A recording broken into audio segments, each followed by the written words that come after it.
production of Fox Sports. We are Black Hawk. We are Florida.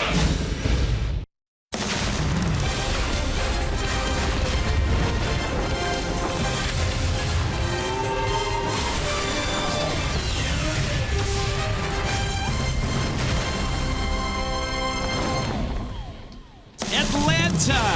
Yeah, that's the old outfield fence of Fulton County Stadium. Through the walls of Turner Field, the last 2 weeks of baseball at Turner Field. And for the Fish, an opportunity missed last night.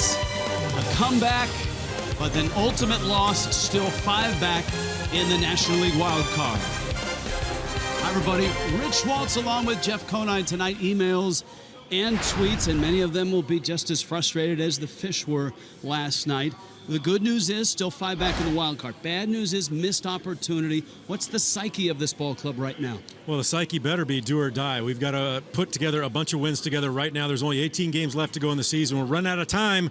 They got to win now. All right, let's talk about the pitching matchup in this one.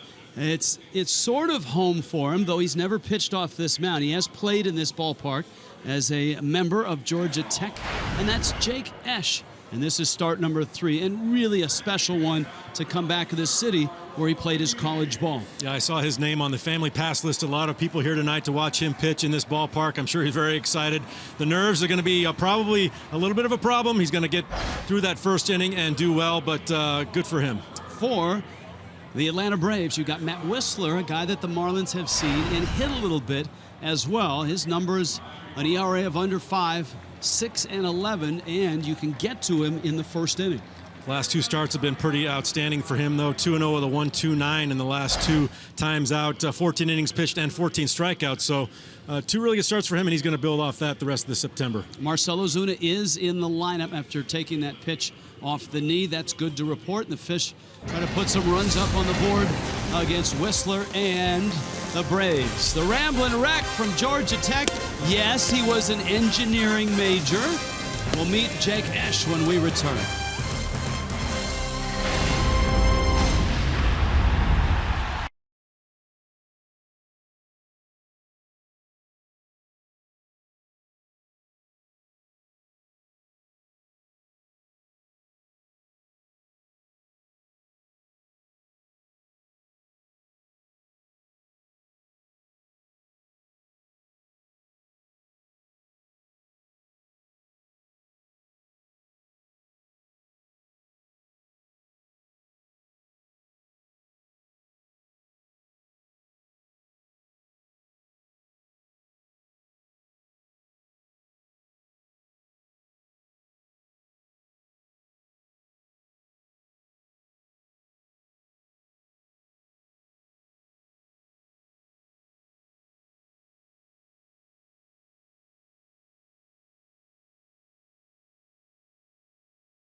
sponsor of Miami Marlins baseball. In Atlanta tonight, Game 2, emails and tweets, hashtag AskNiner.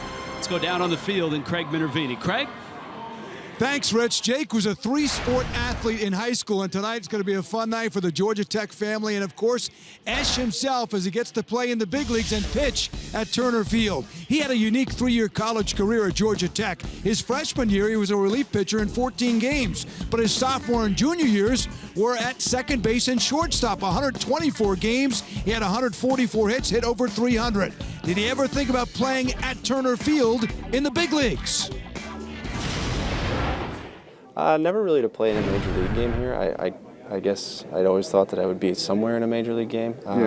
Seeing that I'd already played in Turner Field was very exciting, but glad to be back here playing in a big league game. I'm not quite sure who's all going to come. I know a couple of roommates from college might be coming. My fiance will be here, some of her family, but none of mine. Mine are all from Minnesota. They were up there in New York. Just a little more comfortable. You know, got into the routine. You know, it was a completely different routine coming you know, into the big league clubhouse and the different things that we do here versus down in the minor leagues. But just the day-to-day is just a lot more comfortable. One other guy looking forward to his start tonight, number 32 here, Derek Dietrich, Esch's former double play partner at Georgia Tech. Yeah, it's going to be a cool moment. You know, playing collegiate baseball together here in Atlanta was great times, and it's going to be even better now playing on the same major league field together. So we already had a chance. I was playing left for him last start, so it'll be cool. Just a cool moment for both of us, but especially for him to be able to pitch here in Atlanta and his stomping grounds, and hope all goes well. Yeah, it'll be a great start. You know, Turner Field, played here a couple times when I was at Georgia Tech, but it's just like a kind of a little mini homecoming. Esch never had a start and never had a win. He was 0-0 in his 20-pitch college career, 20 outings that is, but that over 300 average was impressive, as was his arm. Scouts saw him at a fall workout throwing 95 miles an hour, and all of them penned him as a pitcher. When he got drafted, the Marlins took him in the 11th round in 2011. Should be fun to watch tonight. Back to Rich. All right, thank you, Craig. Matt Whistler coming in for the Braves. Atlanta last night outlasted Miami. A 12-7 win. Jake Esch and the Fish in the ATL needing a win in a bad way. Emails and tweets, kids. Buckle up.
On Fox Sports Florida is brought to you by Ram. Right now, get a great deal during Ram Truck Month. By Southwest, transparency, low fares, nothing to hide. And by your local Toyota dealers. Let's go places. I wonder if the big baseballs are going to be moving into the new ballpark. Trademark out at center field where fans come into Turner Field. Matt Whistler, D. Gordon ready to go with Ichiro and Martin Prado behind Gordon. And as the Marlins try to even the score against the Braves in this series after a loss last night. Fastball from Whistler. This is down low. And as Jeff pointed out, Whistler's last 2 starts since coming up from AAA have been very, very good. Gordon on the ground. Chase Peterson to the outfield grass to get it and get him out. Miami's lineup, which is brought to you by UHealth Sports Medicine. Just saw D. Gordon there, backed up by Ichiro, Prado, Yelich, and Ozuna. Justin Bour swung the bat very well last night, I thought. Squared it up pretty well. JT Realmuto still in the mix in the top of the National League batting averages. Adeiny Echeverria and Jake Esch batting 9th. Ichiro 3 for 5 in last night's ball game, a double and an RBI. He takes a fastball down low. And so Ichiro's bat has really perked up over the last week and has him back over 300. Whistler missing there. There's a look at his last 5 games, including the home run. Of course, last night was a double to open his night, and then the Marlins promptly got 16 singles after that. Yeah, 17 hits. You think you'd might win a ball game if you get 17 hits, but like you said, 16 of those singles and Ichiro's was in the first inning. His double. There's a strike to Ichiro. I love that last shot of Christian Yelich and Don Mattingly on the rail as Yelich is in the cleanup spot. What a great opportunity, these young hitters, to be able to talk shop with Donnie Baseball. And the reason I like that is the last few years when the Marlins have gone into Los Angeles or the Dodgers were in Miami, I always would talk about Yelich, and Mattingly would talk about Yelich and how many people would compare the two. And so here they are side by side, and I think Mattingly, along with Bonds and Frankie Menechino, have done great work with Yelich this year. Ichiro walks. Marlins have a runner. And before Martin Prado gets comfortable, let's introduce the Atlanta defense. Dansby Swanson. That was a terrific play last night. Southwest Airlines has Matt Kemp, Ender Inciarte, Nick Markakis with Adonis Garcia, Swanson, Jace Peterson, Freddie Freeman, and Tyler Flowers.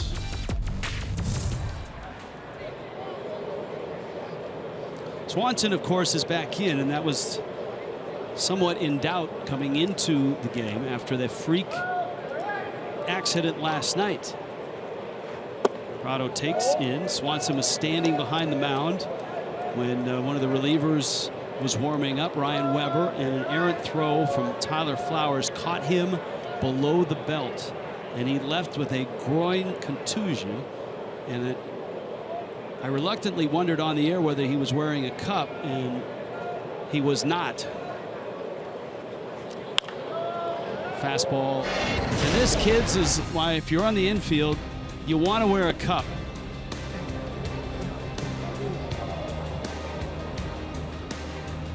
Just for that reason. I mean, you never know when you're going to get a throw, an errant throw, a bad hop.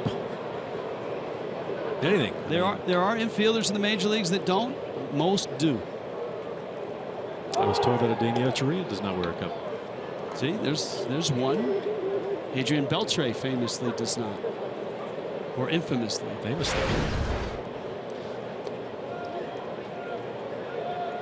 Prado, a couple hits last night. There were plenty of hits to go around. Prado drove in runs with 2 separate singles. Ichiro had the 3 hits. Yelich had 2. Gordon had 2. But what ultimately killed the fish last night was falling in a 7-0 hole. Andrew Kashner gave up all 7 of those runs and could not get an out in the 3rd inning. And that did 2 things. It put the club behind 7-0, and it meant it was a relay race of relievers from that point on. Marlins using nine pitchers total in the game last night, 8 out of the bullpen.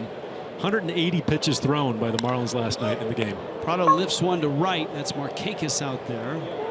Former Gold Glover makes the catch.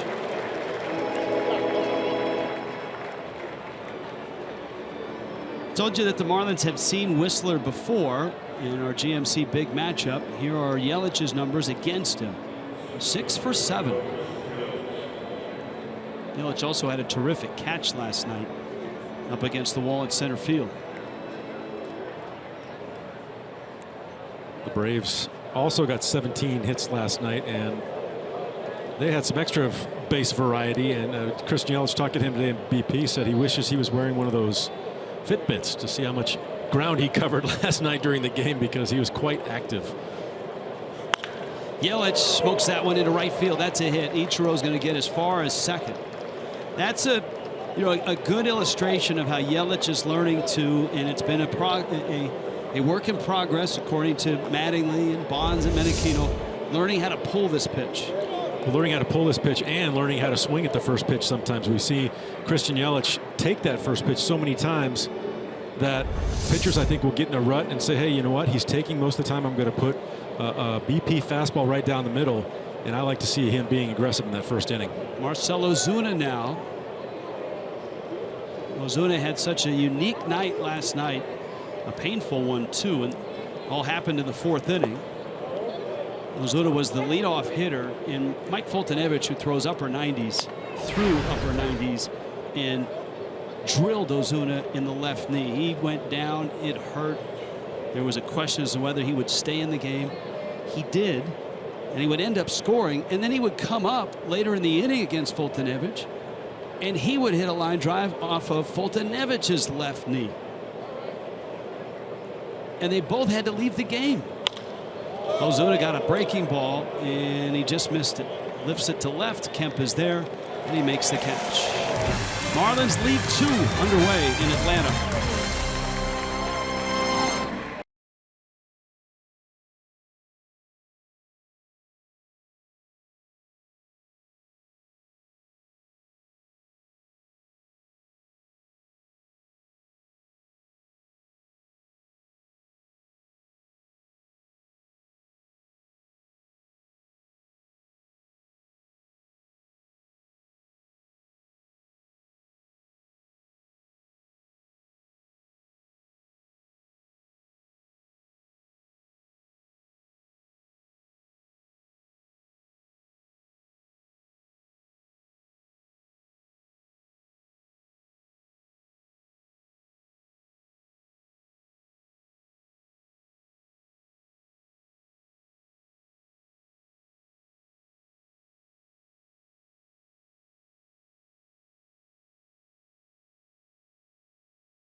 Marlins and Braves. Bottom 1 in Atlanta. Jake Esch will see this Atlanta lineup, and it's brought to you by UHealth Sports Medicine. And it was an active one last night. Enciarte, Garcia, and Freeman. Matt Kemp, you see his National League ranks there on the left-hand side. Nick Markakis, Tyler Flowers, Jace Peterson, Dansby Swanson, and bringing up number 9 spot, Matt Weisler. Jake Esch, start number 3. Esch, kind of an emergency call-up, has been in the rotation now for a couple of starts. This would be number 3. And he's got a Braves lineup. that looked good last night. A dozen runs, 17 hits. As Jeff pointed out, it was chock full of damage, extra base hits. They had the home run by Markakis, and Ciarte led off the game with a triple. He also had a double.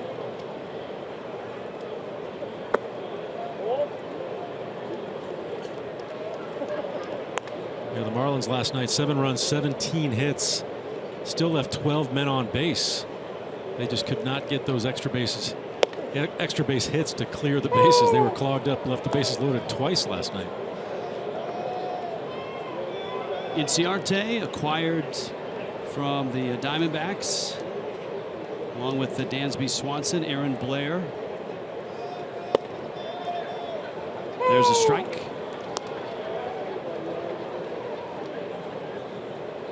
And it's a trade that every day looks better and better for the Braves. Liner into left. That's a hit. Ichiro trying to cut it off. And Ciarte around first. He'll hold there.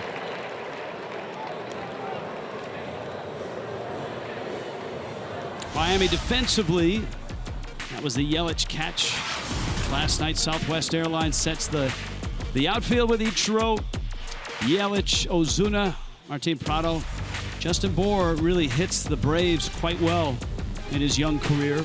Echeverria and Gordon up the middle. Real Muto behind the plate.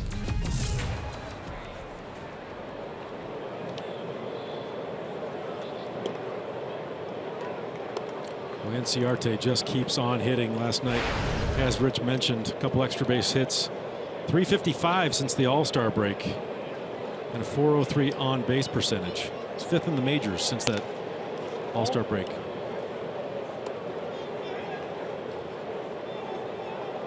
Ciarte is really the only legitimate stolen base threat for the Braves. 14 on the year.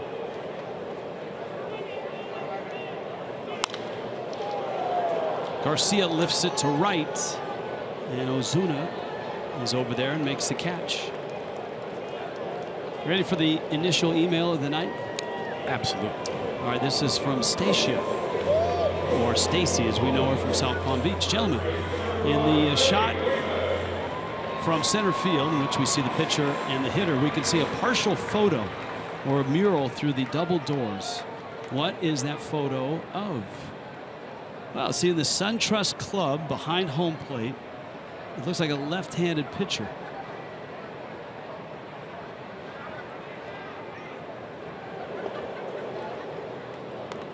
You see number 2 on his back there?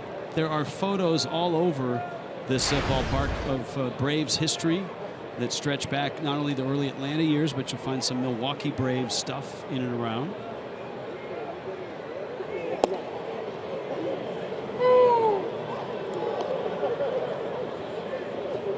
So it's the SunTrust Club, but maybe we'll send Craig down there and Craig will investigate.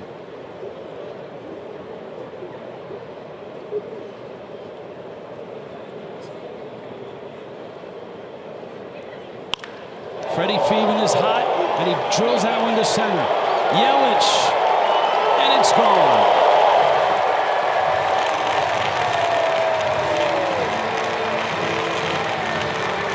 And Freddie Freeman continues to be the hottest hitter the Braves have. 30 homers on this season.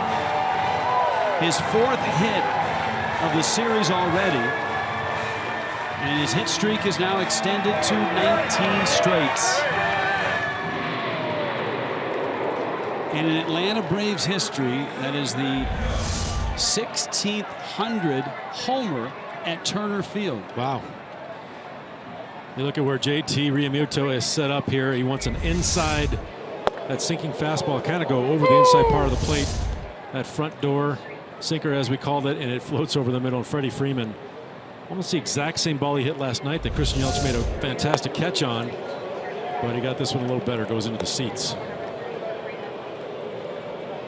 Just scorching hot, just scorching hot.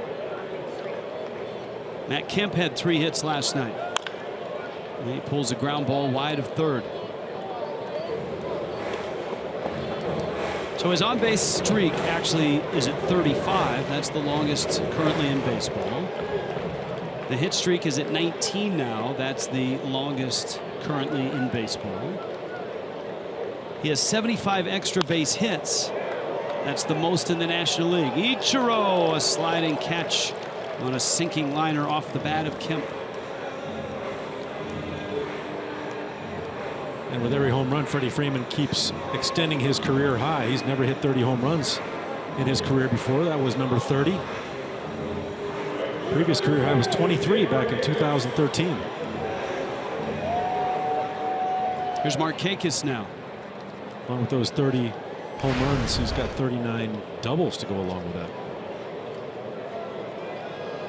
Yeah, there are some Braves that are having exceptional years offensively. And Markakis is having a real nice year.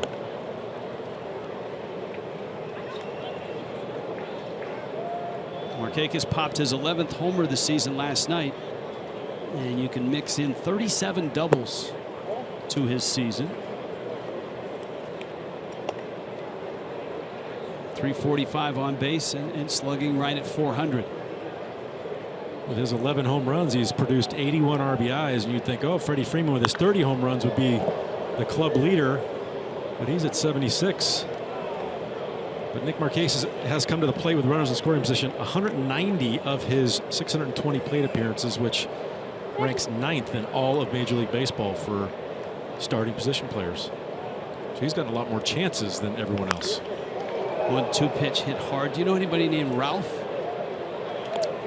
I might know someone named Ralph. Ralph from Kissimmee emails, Jeff Conine, I love you, as a Marlin.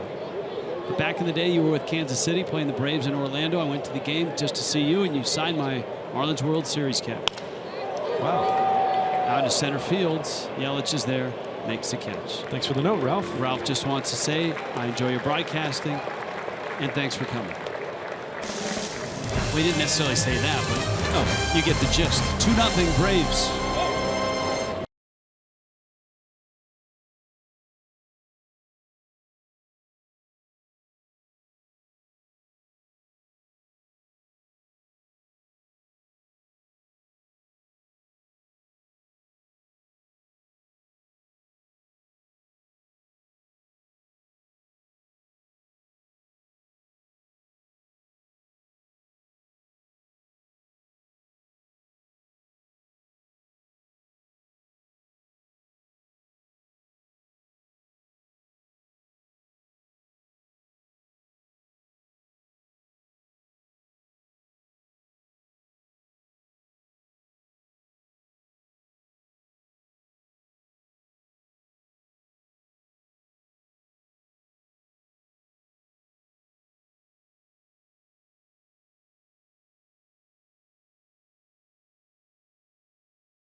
South Florida Ford drives, emails, and tweets tonight at Fox Marlins.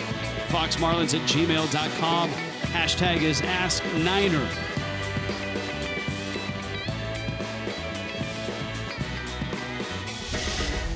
Quick start by the Braves. A 2-run homer by Freddie Freeman. And here's Justin Bour with JT Realmuto and Adeiny Echeverria. Coming up, we have a tweet from John.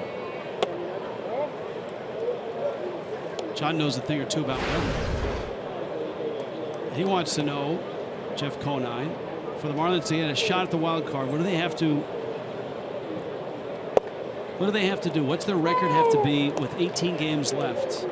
John says 15-3 or 14-4 to even have a chance at the wild card.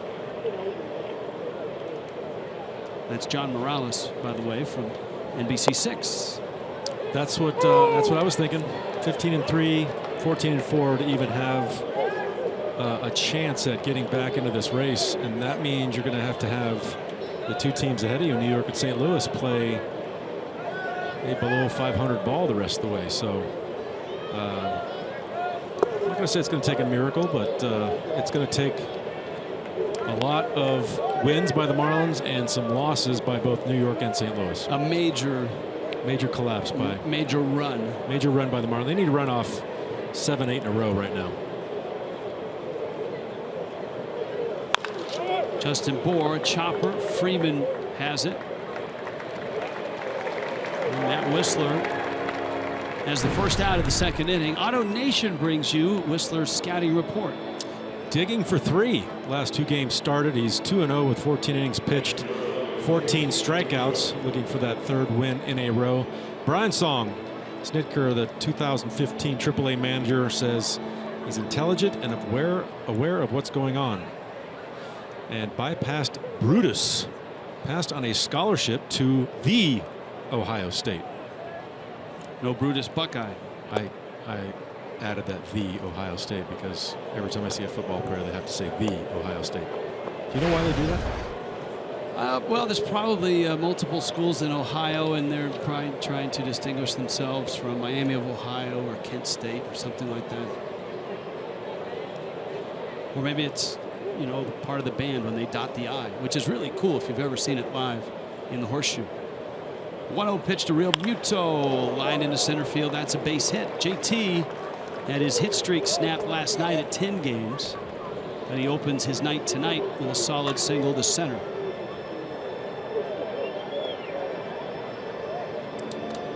And so with 1 out, Echeverria to the plate.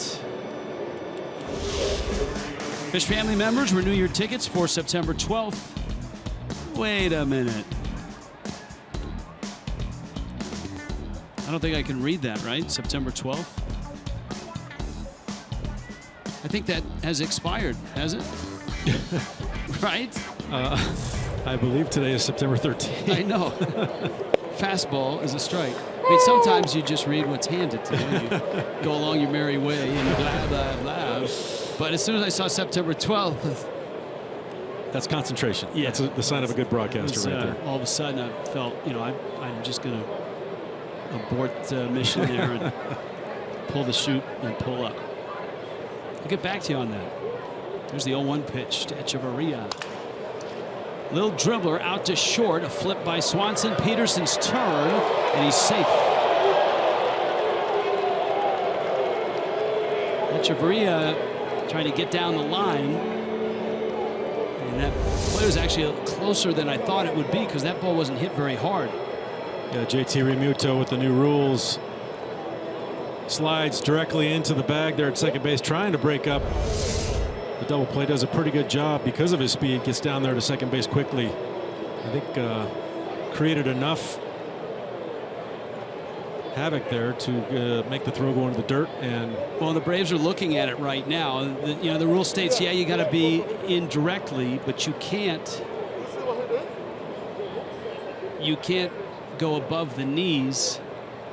And I don't know that the Braves are challenging, although Swanson right now is at the mound and he's actually stalling. This has taken longer than it should in terms of reviewing it. Ooh. So they're looking there. That looks like Echeverria is out. They're probably also looking at the play at second. Yeesh, that's close. Yeah, I don't know if they're going to be able to overturn that. But they're going to take a look at it.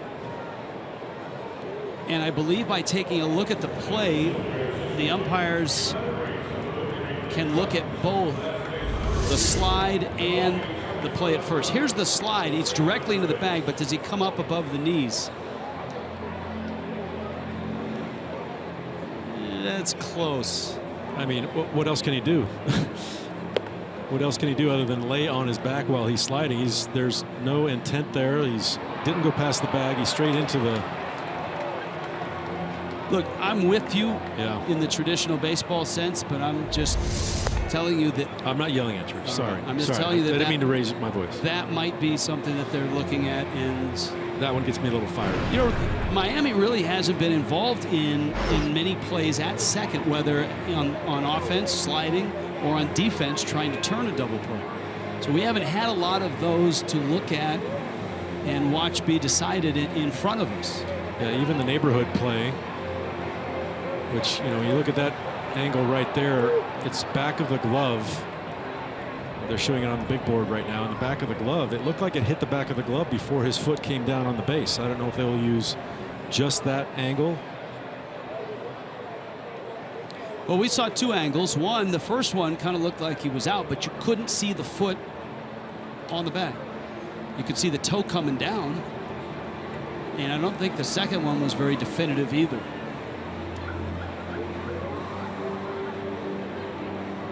The verdict is, all right, out.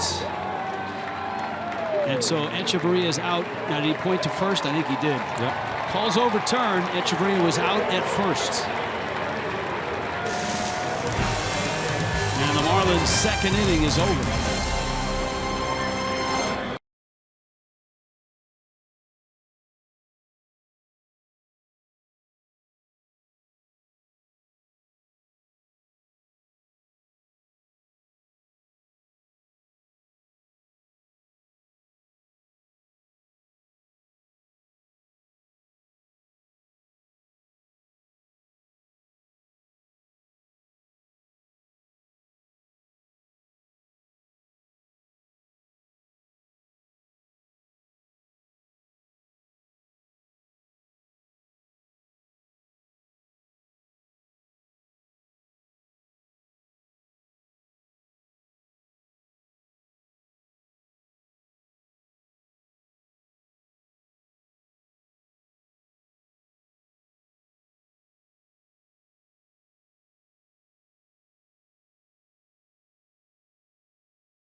Two.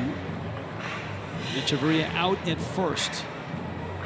And so Atlanta, with a two-run homer by Freddie Freeman, goes after Jake Esch here in the second. Remember last night it was a short start for Andrew Cashner, went just two. And so 8 relievers worked.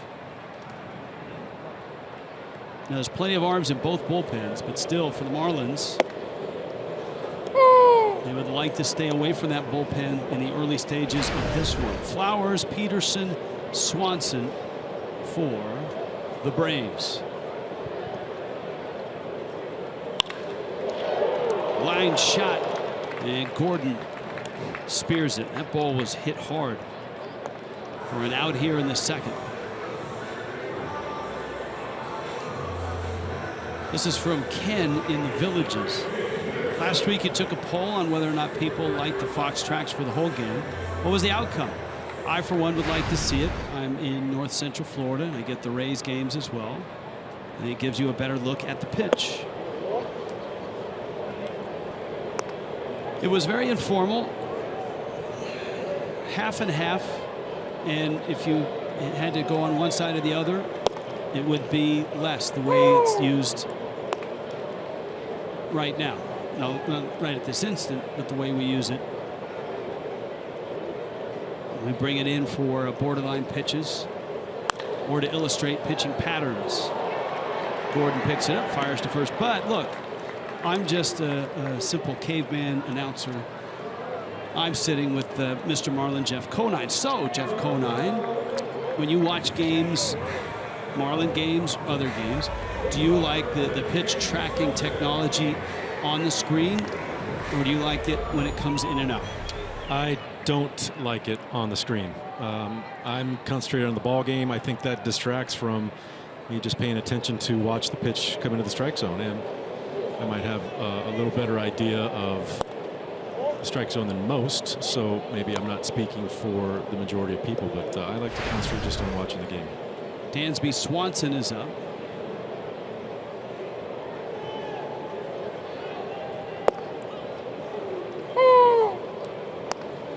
Look, it's something that certainly we will entertain opinions on throughout as we roll down the baseball highway. The old baseball highway. With Swanson in the box, I felt it was a good time to read this tweet for you from Chief Runs with Wolves. Are there any catchers in Major League Baseball that do not wear a protective cup? I'm going to say zero. Absolutely zero. That is something that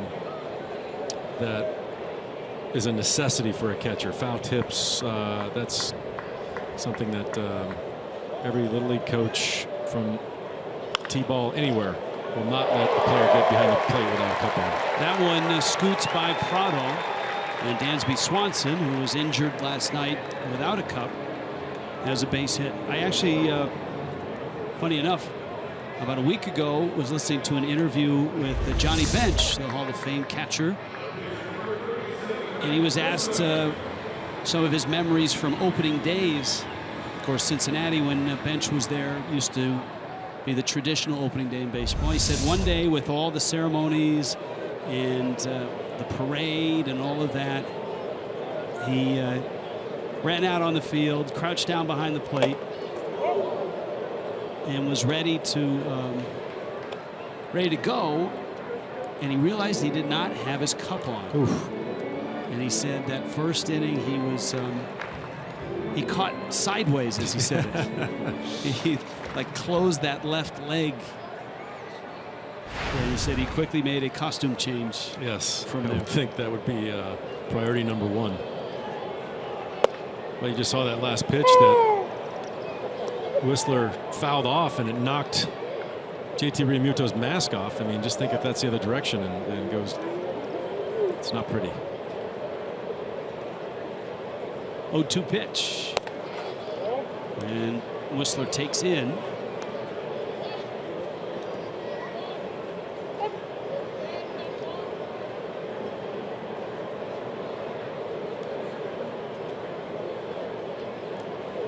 Whistler, an original Padre,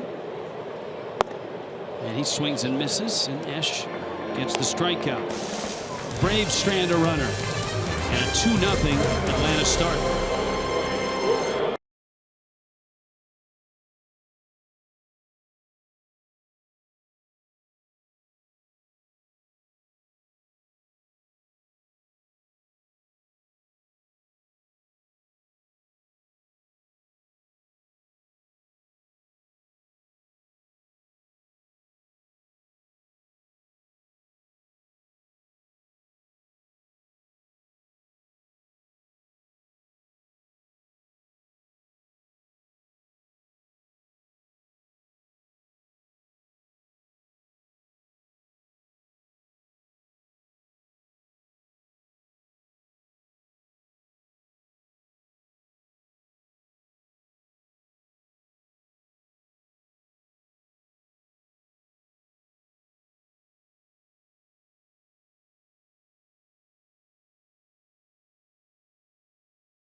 T-Mobile across baseball, shall we?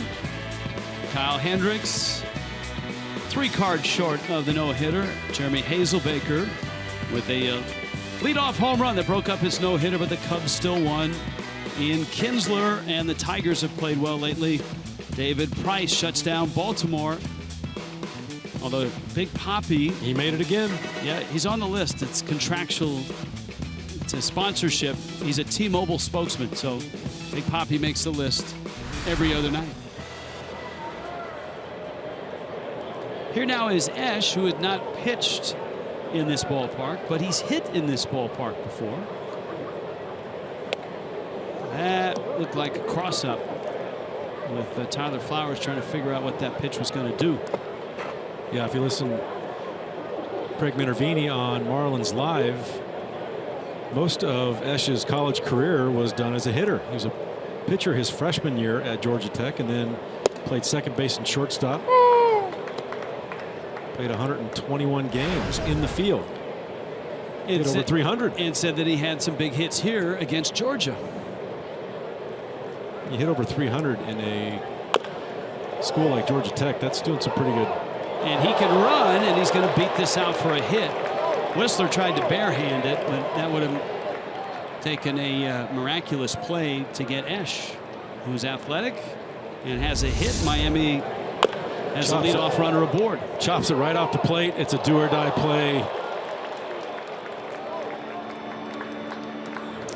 That's Jake's fiance on the right there, and his family, his college coach is here as well. Her family here, and that's his first major league hit, so he has hit well in this ballpark. He has hit very well in this ballpark. Get the ball. The chopper off the plate. D. Gordon now, he bounced to second.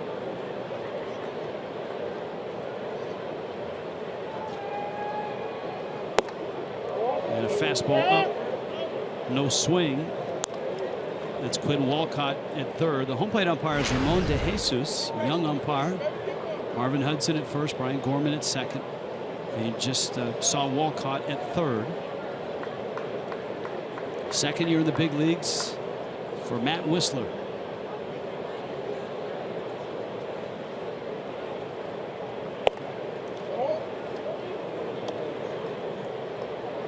Matt Whistler turned 24 yesterday. So he shared a birthday with Freddie Freeman, right? Was it Freeman's birthday yesterday? It was. He turned 27 yesterday.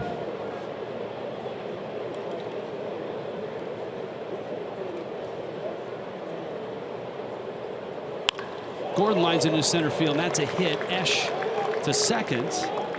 Well, the Marlins showed that they could score runs last night. They were in a 7-0 hole when they started to do so. Here they're down 2-0. D. Gordon goes way up to get this one. We saw him swing and miss at a similar fastball last night. Pulls the hands in nicely, squares it up. D. Gordon likes this ballpark. He's going to be sad to see it go. Career .337 here at the TED. Ichiro now. Ichiro walked in the first. Takes a breaking ball for a strike. Sometimes it's just facial expression from Ichiro where you can tell if he likes or dislikes a call. He's not a guy that argues. He's only been ejected once. That was for diagramming where he thought a pitch was in the dirt with his bat. He tried to bunt that one and he bunted it foul. Yeah, it's a no-no, kids, when you draw a line in the sand, so to speak, as far as telling an umpire where you thought the pitch was and where his call was. They don't take too kindly to that. Ichiro's double last night, then subsequent hit past Lou Brock on the 25th place in the all-time hit list. Doesn't seem like so long ago. He just got 3,000, Rich. Hey, there's another into right field. That's a hit. Esch around third, coming home. Markakis will not make a throw, and the Marlins are on the board. An RBI single by Ichiro. So Ichiro with hit number 3,026. He's got a ways till the next guy on the list, and that's Rod Carew, who's at 3,053. Yeah, with just 17 games remaining in the Marlins schedule, it's going to be pretty difficult to catch Rod Carew for 24th place. But he has been hot as of late. Marlins, we talk about bringing him back next year. I mean, he's been an amazing outfielder defensively. And obviously with the bat, he's been a big contributor to this offense. Now Prado. Prado takes a breaking ball for a strike. Martina fly ball to right. Miami has a hit in every inning and 5 total here tonight. That was kind of the theme last night for much of the night. Marlins were out hitting the Braves, but trailing them.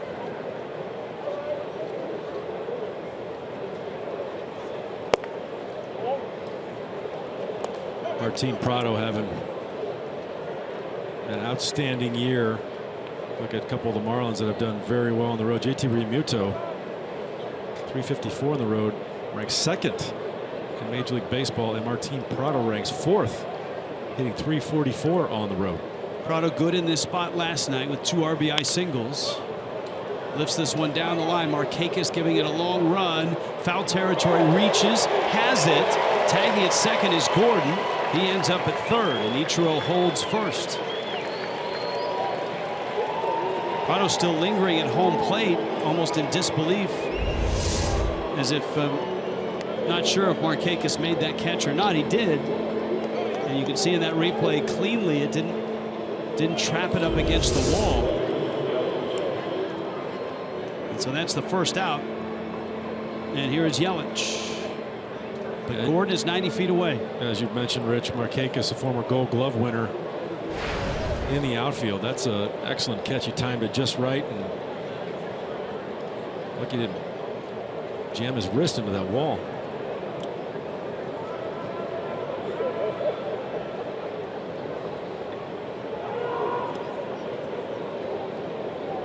Well, Yelich ripped a single through the right side while Freeman was holding Ichiro in the first. Ichiro is there right now, and Freeman's on the bag. Middle infield looks for 2. Gordon's at third. And the fastball is up.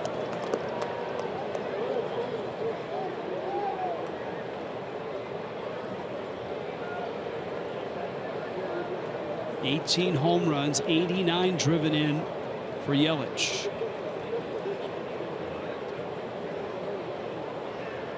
Still a shot with 17 to play to get that 100 RBI mark. A couple more home runs to get 20. He's already set career highs in both of those numbers. This is a time of year too where, and you talk to coaches, even players, you can't look at the numbers. You really can't think about, I'm 2 homers from this, or I'm 5 doubles from that, or I need to 10 for 100 RBIs.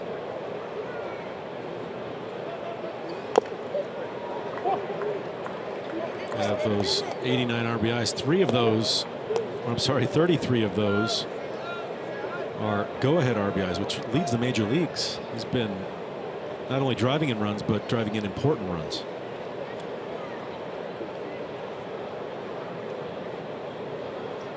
Got speed on the corners.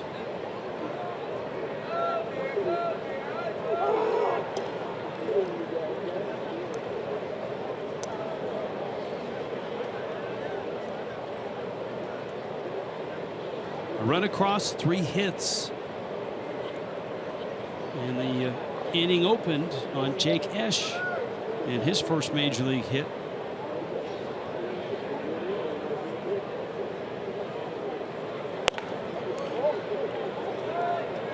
And Yelich gets a 3-1 pitch to look at. Career high for Christian Yelich in home runs before this year was only 9 in 2014. and 54 RBIs was his career high in RBIs. He's got 18 and 89. And I think it's been in large part because he's been hitting in that 3 and 4 spot in the lineup, so a lot more chances. Yelich rips it right center field. That's in the gap. Scoring is Gordon. Ichiro to third. Up with the ball is Inciarte. Here comes Ichiro. Here comes the relay, and he's in there. And Yelich knocks in 2, and Miami has the lead. Double number 36 for Yelich. And 2 more to that 100 RBI season. Numbers 90 and 91. This is just a center cut fastball. Christian Yelich, almost the same pitch he hit for a single in the first inning through the hole, but this one he drives on the ground, gets it by Inciarte out there, an excellent outfielder, and that gives Ichiro enough time to score all the way from first base.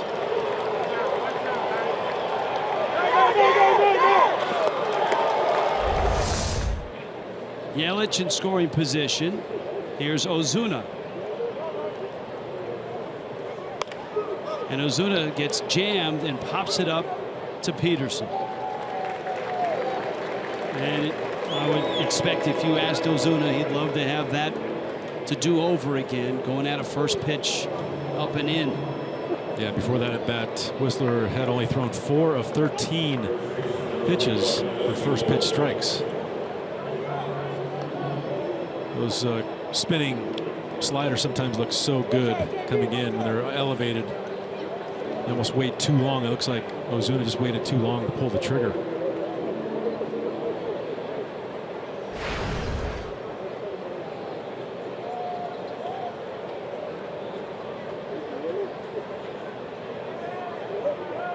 Justin Bour bounced to first. And a changeup misses down low. Bour has really, in his young career, feasted on the Braves. 8 career homers versus Atlanta.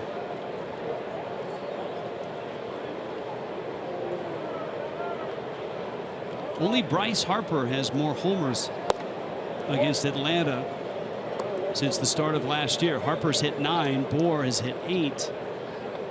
Cespedes 6, Todd Frazier, and Daniel Murphy. Going to get a 2-0 pitch here. He drove the ball well to left field last night. A couple of line drive singles. Probably the hardest ball he hit all night was an out that he hit right at Jace Peterson, about 120 miles an hour. I've been very impressed with Justin Bour's return from the DL. He spent 2+ months on the disabled list, and to come back and swing the bat as well as he has been good for the Marlins to see. And when you look at his numbers, 15 and 47 when he went out at the very early part of July, he could be very well looking at a 30 and 100 RBI season as well. I think that speaks to a couple of things. One, it was an ankle injury, so he was able to swing the bat. And number 2, taking the batting practices and the simulated games seriously. It's one thing to get in there and just crank balls to right field. It's another thing to work on the things that made you successful up until the injury. Whistler on a backdoor breaking ball gets a strike. Count full now, 3-2.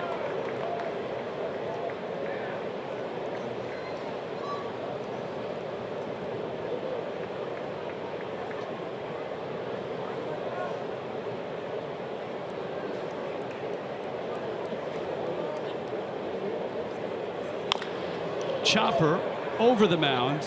Swanson to first. And the inning is over, but Miami strikes for 3. Yelich drives in 2. And it's 3-2 Miami.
The Braves and the Marlins. Regarding our email earlier, this is the SunTrust Club, and this is what is behind home plate here at Turner Field. This is their premium seating, prime food, delicious drinks and desserts as well.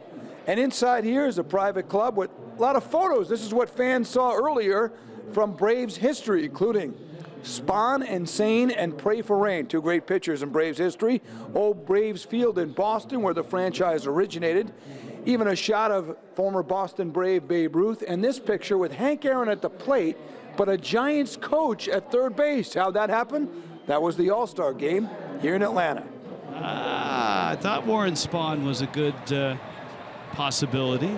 That All-Star game in 1972. That one to first, and Jake Esch on one pitch gets Ender Inciarte to bounce out to first, and that starts the bottom of the third. So there you go. We were right. Little Boston and Milwaukee Brave history.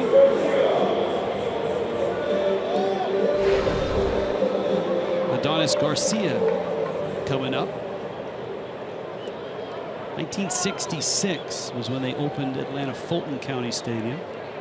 31 years it was home of the Braves. And this the last 2 weeks of Turner Field. Some big moments there at the Fulton County, right across the parking lot from where we sit right now. Without question. And when I think of Fulton County Stadium, I think of Vin Scully. That one hit hard into left field for a hit. And so Adonis Garcia has a hit. And you may say, well, why do you think of Vin Scully? Because it's the Braves, and it was Skip and Bernie and all those guys. But on the night where Aaron broke the record, the call that everybody remembers is Milo Hamilton. There's a new home run king, and his name is Henry Aaron. Scully was calling that game on radio for the Dodgers because it was against the Dodgers. There's a shot to right that's foul. A red hot Freddie Freeman. And if you have a chance, if you've got your laptop or an iPad, Google that, Vin Scully's call, Henry Aaron, 714. And listen to Scully's call. It's just pure brilliance. Kurt Gowdy had the call for NBC. Here's the 0-1. A swing and a miss. But the thing that Scully did, there's two things that stood out. Number one is he called it and then just laid out. And obviously the place was going nuts. And the other thing he did is once the crowd started to dip just a bit, is he perfectly encapsulated in about a minute soliloquy the significance of the home run in baseball, in America, and in our society. And to me, that was the greatest call that Vin Scully ever made. It wasn't a big Dodger moment. It was Aaron's homer and how he called it in the South that night. Freeman with the count 1-2. The Marlins played the Dodgers just past weekend. In the pregame show, we did a piece on Vin Scully, and he's obviously retiring at the end of this year after 67 seasons of broadcasting, and we actually played that clip of the 714th home run. Didn't hear the whole thing, but it's interesting to say that. Prado with a backhand flip and a turn from Echevarria. How about that for a double play? That is 5-6-3, and both Prado and Echevarria with outstanding efforts.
Make sure you tune in for Marlins Live tomorrow night. It's the pregame. Jessica Blaylock and Jeff Nelson. It's tomorrow at 6:30. Final game at Turner Field for the Fish. Oh, yeah, Jose Fernandez, Julio Teheran. That's a really tasty matchup for the final game of the series.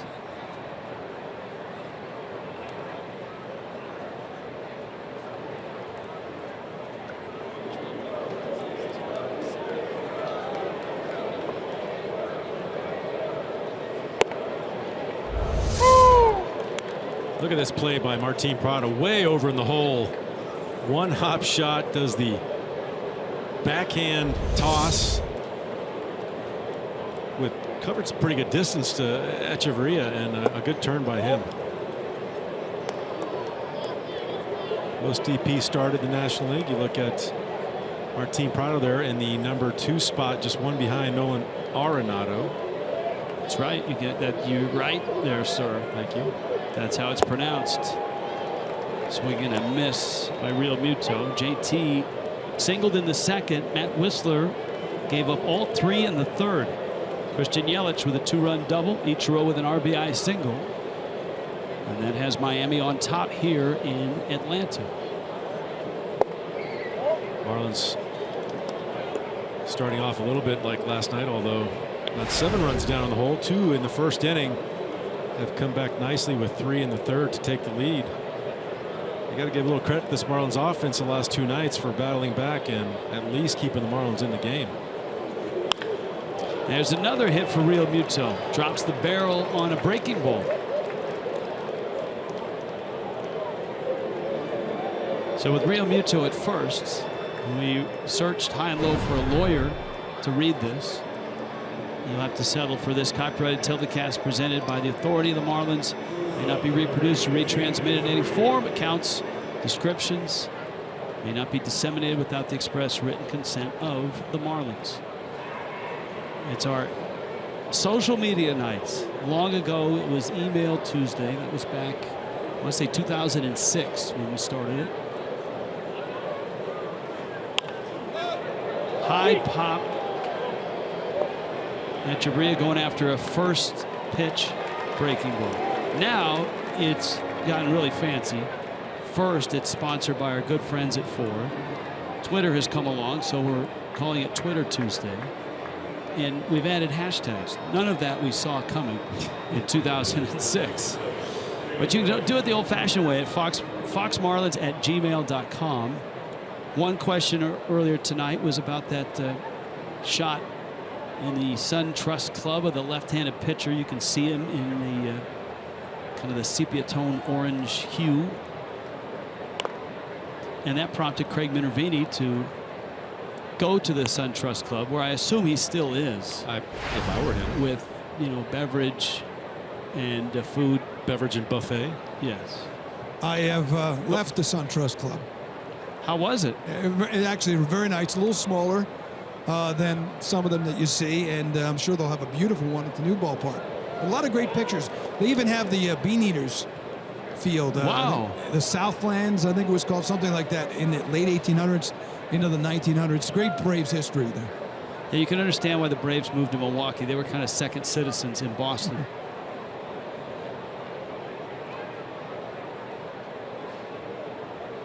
Jake Esch trying to bunt, pops it up. Freeman makes a catch. Esch had an infield hit. Realmuto is still at first. And here comes D. Gordon. Pitchers are taught to elevate fastballs when you're looking at another pitcher trying to get a bunt down. That's probably the most difficult pitch you can have in the strike zone to put down on the grass. And you see Jake Esch there. Couldn't get on top of it, and easy play for Freddie Freeman. Rick in South Dakota wants to know, will the Fish ever wear old style teal pinstripe throwbacks? I'm in on that. I like the old teal pinstripes on a throwback day. I would think enough time has passed to have a throwback Thursday for a Marlins game. You'd be into the The throwbacks, but not the great Kazoo 93s. Not that far back. Okay. We will not do the Kazoo helmets. Wanted to clarify that. Here's the 1-0. Now, were those helmets actually bigger than other helmets? No, or they were a like standard helmet. Yes, just because the the color made them look like you had a space helmet on. You're floating around the bases with oxygen. Kids, Google Flintstones Great Kazoo, because that's a while ago, and you'll see the helmet that Jeff Conine wore, along with the others in that inaugural '93 season. I enjoyed the black T-shirts under the sleeveless pinstripes that we had the next year. T. Gordon has singled and bounced out. Miami's up 3-2.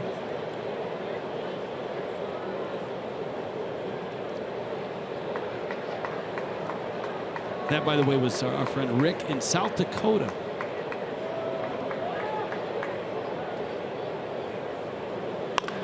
Gordon rolls that one up the middle. Peterson backhands it to Swanson. And the Marlins are done in the fourth. Bottom of the fourth coming up in Atlanta. 3-2 Miami.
Florida is brought to you by Ram. Right now, get a great deal during Ram Truck Month.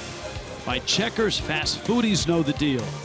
And by the Coral Springs Auto Mall, across from the Coral Square Mall. We make it easy.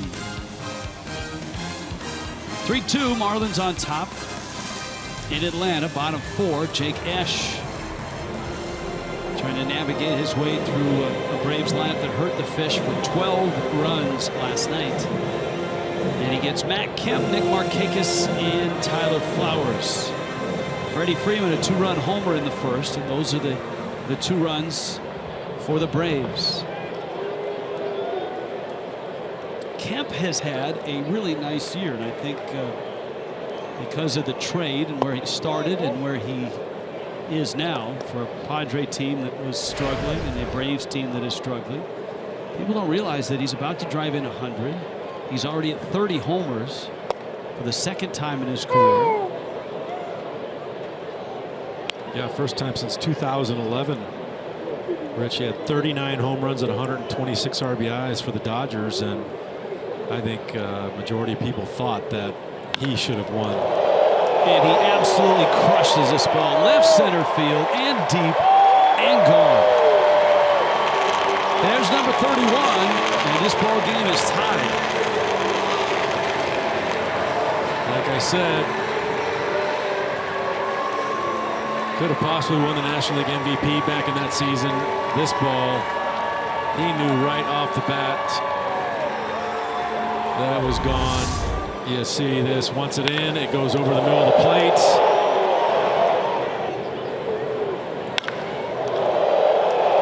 And that's a loud contact.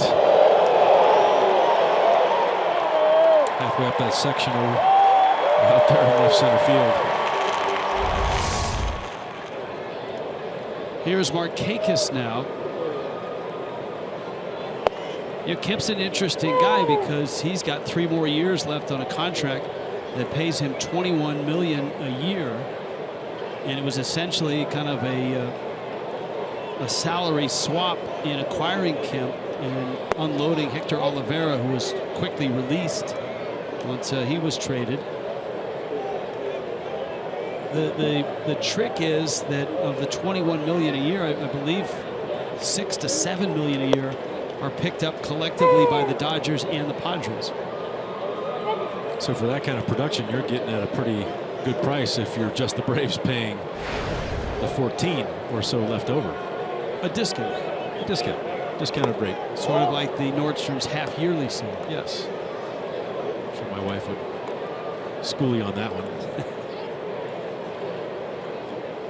I mean, you could buy 32 homers any time of the year, but if you wait for that sale and use your coupon, your Nordstrom bucks.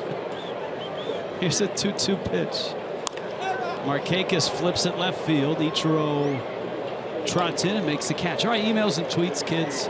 Jim, now when you answer one of Jim's emails, it's not Nordstrom's, it's more like Costco. So it's like, you know, instead of getting a bag of marshmallows, you get a pallet of them. And so Jim sends his questions in bulk. Do the 5 straight singles to start the game by the Marlins get added to last night's 16 in a row for some sort of a club record?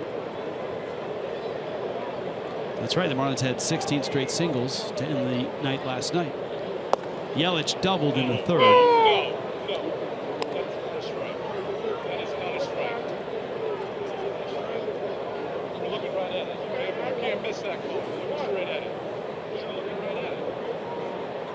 Wow.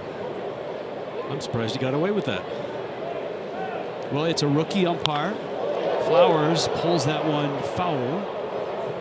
And that's why I stopped talking, because look, I wanted to hear it as much as you guys at home wanted to hear it. And thankfully, Tyler kept it clean. He kept it clean. And it's fascinating to hear a hitter talk to an umpire. Because you really don't hear, especially balls and strikes, you don't hear that much discussion.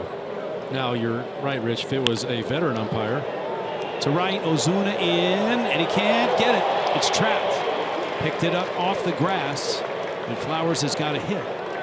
See, that will make, when Flowers gets back to the plate as a catcher for the next half inning, the fact that he got a hit on the at-bat is going to ease the tension. Yes, absolutely. And he'll be able to talk to him. Hey, I thought I had that pitch in, and they'll be able to talk about it. Marcel couldn't quite get there in time to get that ball. Luckily, it went into his glove. If it gets behind him, that's probably a double for Flowers. Because quite honestly, if Flowers punched out or popped up, then relations would be a little chilly for a while. I wouldn't even doubt if he might have argued a bit more and gotten tossed out of this game.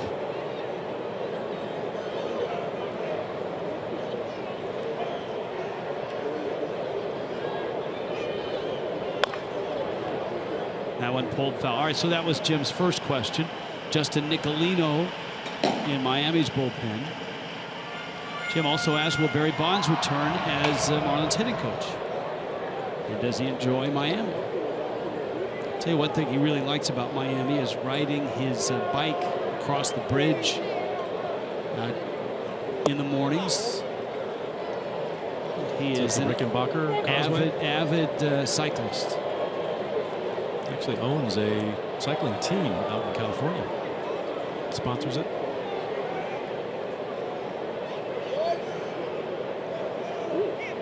Here's the 2-1.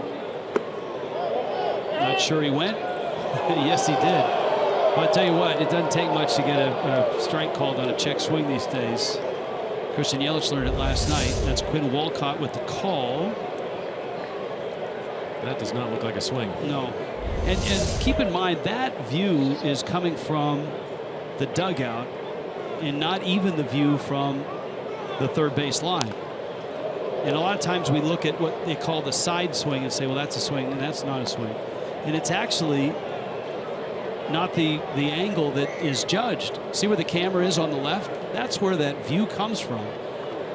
when actually the third base umpire is viewing it up the line. So if it doesn't really look like a strike from that angle, imagine what it would look like from third base. And you know what? We get to watch it in slow motion. Yes, we do. In high definition. A lot closer view than the guy standing with his hands on his hips there at about 110 feet from home plate. So keep in mind it's not easy. It's not easy. This game moves pretty quickly. Liner into left center field. That's a hit. Yelich trying to cut it off. Flowers around second. On his way to third, and it's a double for Peterson. And Esch right now has given up the homer to Kemp and a couple of hits. Has just one out. The Marlins offense comes back and gives him the lead. 3-2 in the top of the third. Now the fourth with just one out. He's in a little bit of trouble. Second and third with just one out. Infield will probably, I would think, be in here. Right now the infield is staring into the dugout to find out exactly what Don Mattingly and his coaching staff want to do. Well, intentionally walk Dansby Swanson. That one almost got over the head of Real Muto. Flowers and Peterson soon to be joined by Swanson. Whistler is on deck. But remember, there's just one out, so even if you get Whistler, you're still going to pitch to Inciarte in all likelihood with the bags loaded. That's Esch does not look comfortable throwing this intentional walk. And some pitchers really have trouble with that motion, that they don't have to throw it 100%. That's, you know, you talk to pitching coaches and they'll tell pitchers in this situation, look, when you do this, throw the ball harder. Yeah, I agree. It's normally when you see trouble is when they try to lob it in there, and that's when it gets away from them. That's I think a considered rule change for next year is the pitcher does not have to throw the 4 pitches. They can just tell the hitter to go down to first base, and it's an intentional walk. It's like in high school, remember? You put the 4 fingers up and he gets to go to first. So it's like issuing a sun pass to everyone. Exactly. You like that? You dislike it? I don't. I mean, just for that fact right there, I've actually been part of a couple games that have ended on intentional walks that got away. All right, let's see. That's a skill that the pitcher should have. Whistler swinging away. Now, Justin Bour was about 25 to 30 feet on the infield grass. And for what reason, I'm not sure.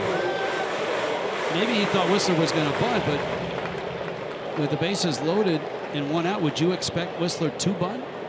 No. I mean, this is a situation where you're not going to squeeze because it's an easy force play at home plate.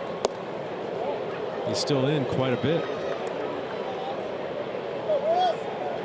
Ball and a strike.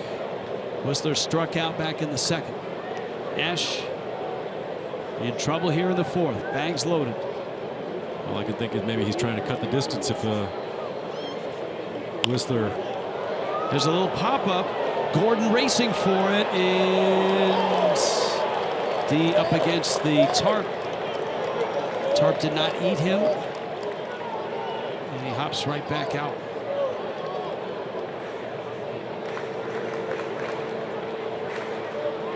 I think the only documented case of a tarp eating a player was Vince Coleman of the Cardinals. Remember the automatic tarp that popped up? Yes. At the old Busch, and I want to say it was in the postseason, and it cost them. Rolled over on his ankle. 1-2. Got him. All right, that's the out the Marlins were hoping to get, and now they pitch to Inciarte with the bags loaded and 2 outs. And it won't be Whistler. It will be Justin Nicolino. And so Don Mattingly comes to the mound, and it looks like that's it for Jake Esch. So it's going to be Inciarte and Nicolino after this Kendall Toyota call to the bullpen.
And there's 2 outs. Bags loaded for the Braves. Place your deposit on 2017 season ticket plan today. Guarantee access to the 2017 All-Star Game in Miami. Don't miss your chance to secure seats for this once-in-a-generation event. All the All-Star Week activities.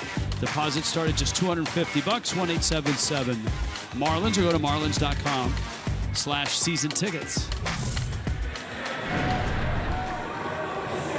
We said last night that for Don Mattingly, you almost have to play every game from here on out like a postseason game. If a game starts to get away from the starter, you've got to have somebody ready. Nicolino, last start was the 28th of August. Pitched pretty well, 6 innings and 3 earned runs. And he's got Ender Inciarte, who's been red hot. 1 for 2. Bags are loaded. Lefty action. Right back to Nicolino. Flips to first, and Justin Nicolino with 1 pitch ends the inning. Braves tie it on the Kemp homer. It's 3-3.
Wednesday Showdown brought to you by La Lechonera. For the Tehran and Jose tomorrow night here in Atlanta.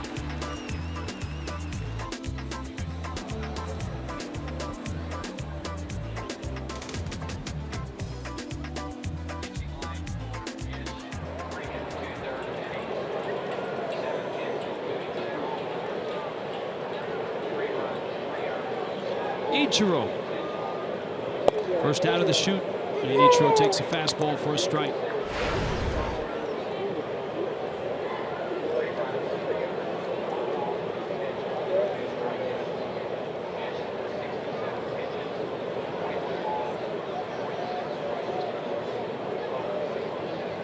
Three runs, 7 hits for both sides.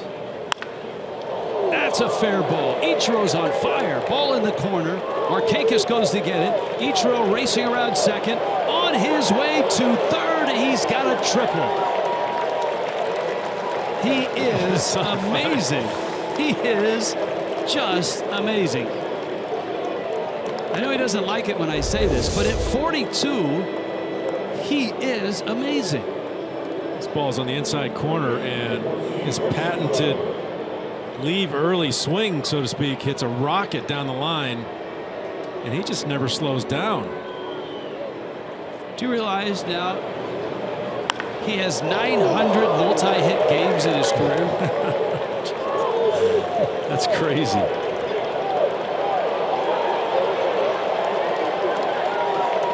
All right, Braves infield up the middle, halfway, corners even for Prado, who hits a ground ball in the hole at short. Swanson has it, fires to first, in time to get it.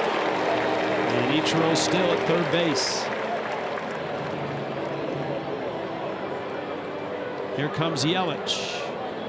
Ichiro's hitting 8 for his last 20 over his last 7 games, 400 average with a 455 on base. The last 15 games, 320 with a 370 on base. Now, this is a run that the Marlins have to get in. All right, here's Yelich. Infield's in. Ichiro's at third. Yelich swings and fouls it. Well, we told you the matchup numbers, and we showed them to you when the game started. And Yelich is 2 for 2. So his career against Whistler, he's only 8 for 9. He's driven in 4. He'd like to make it 5 here. 2-run double to right center, and he singled to right as well. Check swing. Oh, that's a swing. It's Yelich. Let's look at it.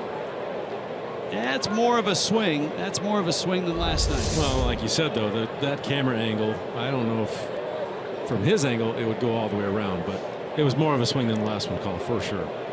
He's in an 0-2 hole right now. The Marlins trying to get this leadoff triple home.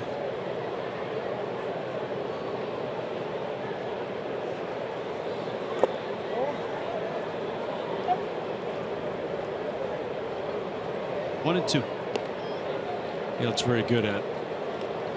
When you see him take a bad swing at a ball in the dirt on a breaking ball, he's very good at recognizing that pitch later in the at bat and being able to hold up.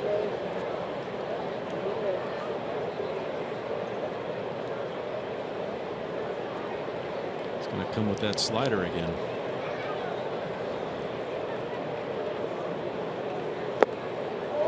Yelich doesn't go after it. It's 2-2. Major League average in this spot is 50%, and Yelich at 53%. Runner at third, less than 2 outs, and that's exactly what Miami has here. Ichiro had the leadoff triple. Prado bounced to short with Swanson in, and the infield is still in right now.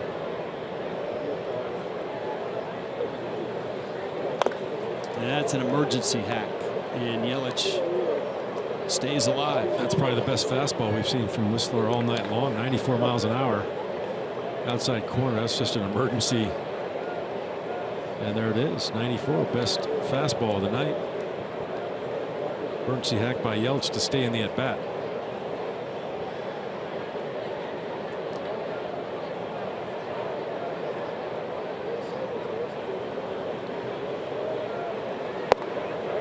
Pitch is in. Count is full. You look at Flowers setting up. He wants that ball exactly where he threw it. Yelich doesn't bite though, and just off the inside corner of the plate. 3-2 coming. Through the slider again, and you're right. Yelich identified that pitch that he missed early in the count, and for the rest of the at bat, he didn't swing at it. Now this is for Marcell Ozuna, rather large at bat. He didn't have a great at bat his last time up with 1 out and runner at second, and he fired at the first pitch, which was a backup slider up in his hands, and he popped out to the infield. But he gets another crack here at Whistler. Yeah, good to see Marcell Ozuna if he gets going here in September to finish up strong. He's really been struggling since the All-Star break. Last 30 games hitting just 157. Check swing, ball in the dirt. Ichiro holds third. And a check on the swing, and Marvin Hudson at first says no swing. You know, the other option here for the Marlins is to start Yelich, because if they can get the bag at second, it takes away the double play, and the Braves might not bring the infield in with runners second and third at that point. Yeah. I saw the struggles of Marcell in the second half compared to his all-star first half. named the starter, National League starter in left field. In the left field. That's a base hit. Ichiro will score. And Yelich stops at second. Nice job by Marcell Ozuna. Didn't chase the slider. Got one to hit, and he did. Miami's back on top. Like you said, Rich, this is an elevated, like a fastball, kind of wanted on the outside corner of the plate. Tails over the middle, and Marcell Ozuna, nice swing. Didn't try to do too much for that ball. Nice base hit. This game's shaping up to be a little bit like last night's game, Rich. 16 hits already, top of the fifth. I don't think this game is on pace for as many pitching changes, but the night is young. Everybody got a good dose of what September baseball is in the major leagues last night when the Marlins used 8 relievers. Braves used 5.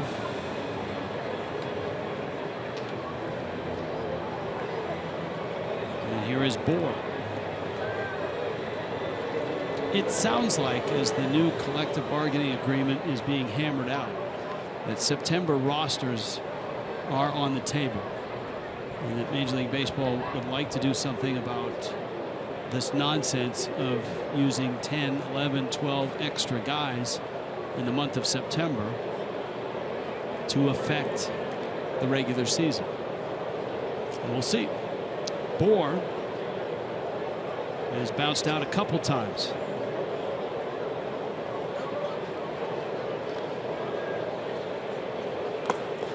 We had an earlier tweet, and I don't have the name off the top of my head, but I'll get there in a second, talking about pine tar. And you can see that Bohr doesn't have batting gloves, but he does use the pine tar. Just look at his helmet and then look at the bat.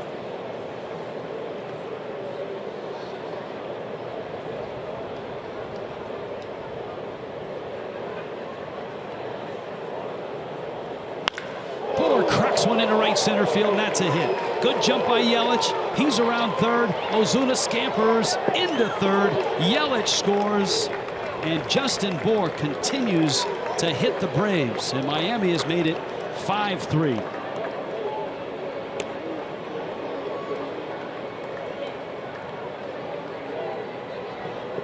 A little limping on Marcell Ozuna from that knee injury after getting hit in the knee last night. But look at this.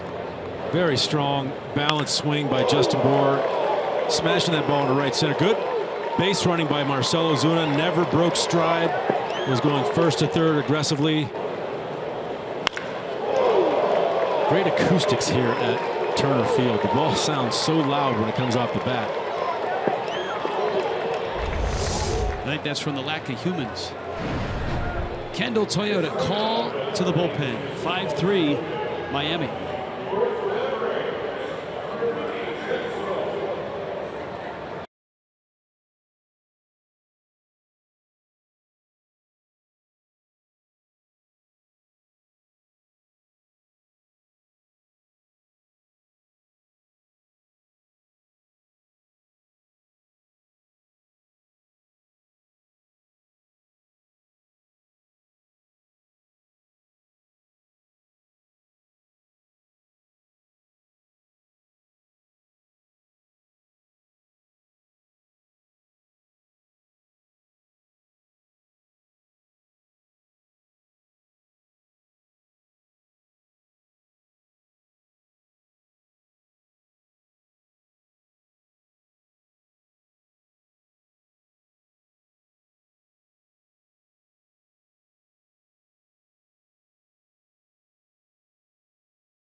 Miami on top. Justin Bour, not quite as hot as Freddie Freeman, but he's getting there. Chaz Rowe arrives, and he's got JT Realmuto. Miami's got runners at the corners. Bour at first. There's a look at Ozuna at third base. Ozuna, after he got to third, was limping around a bit. Remember, that left knee is still sore from getting drilled last night. Realmuto is 2 for 2. Freeman plays behind Bour with that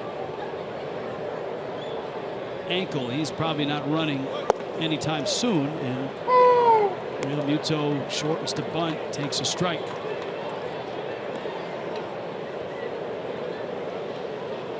Rowe has allowed an OPS of just .310 versus right-handed batters since the All-Star break. That's 7th in Major League Baseball.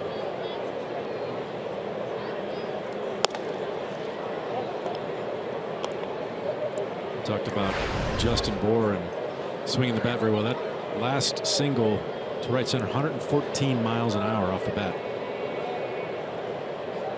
What a difference he makes just having him back. And you realize how much the Marlins missed that presence. Realmuto shoots it to the right side. That's going to get a run home. The flip from Peterson is to first. Ozuna comes across, and Miami with 3 runs in the inning and now a 3-run lead.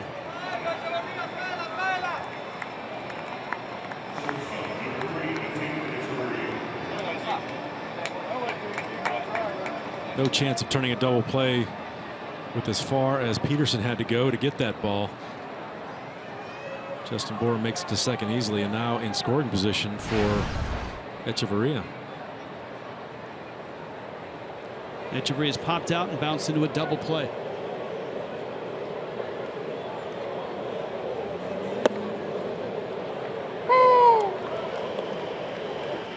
Austin Bryce is in Miami's bullpen. Justin Nicolino is on deck. If his spot comes to the plate,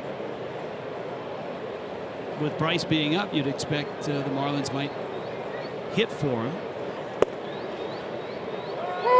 And Rowe, who threw sliders a lot last night and good ones. Tomas Talis lurking with a bat.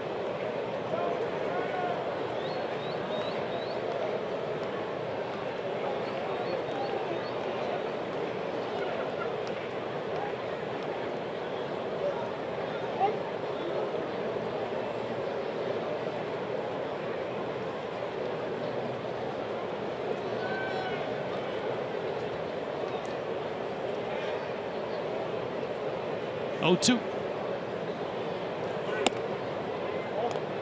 Flowers wanted it up, and that fastball or cutter or whatever it was really ran out.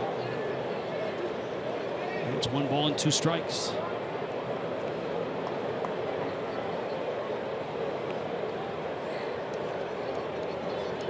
"17 hits in this ball game already combined. Miami with 10. A 6-3 lead.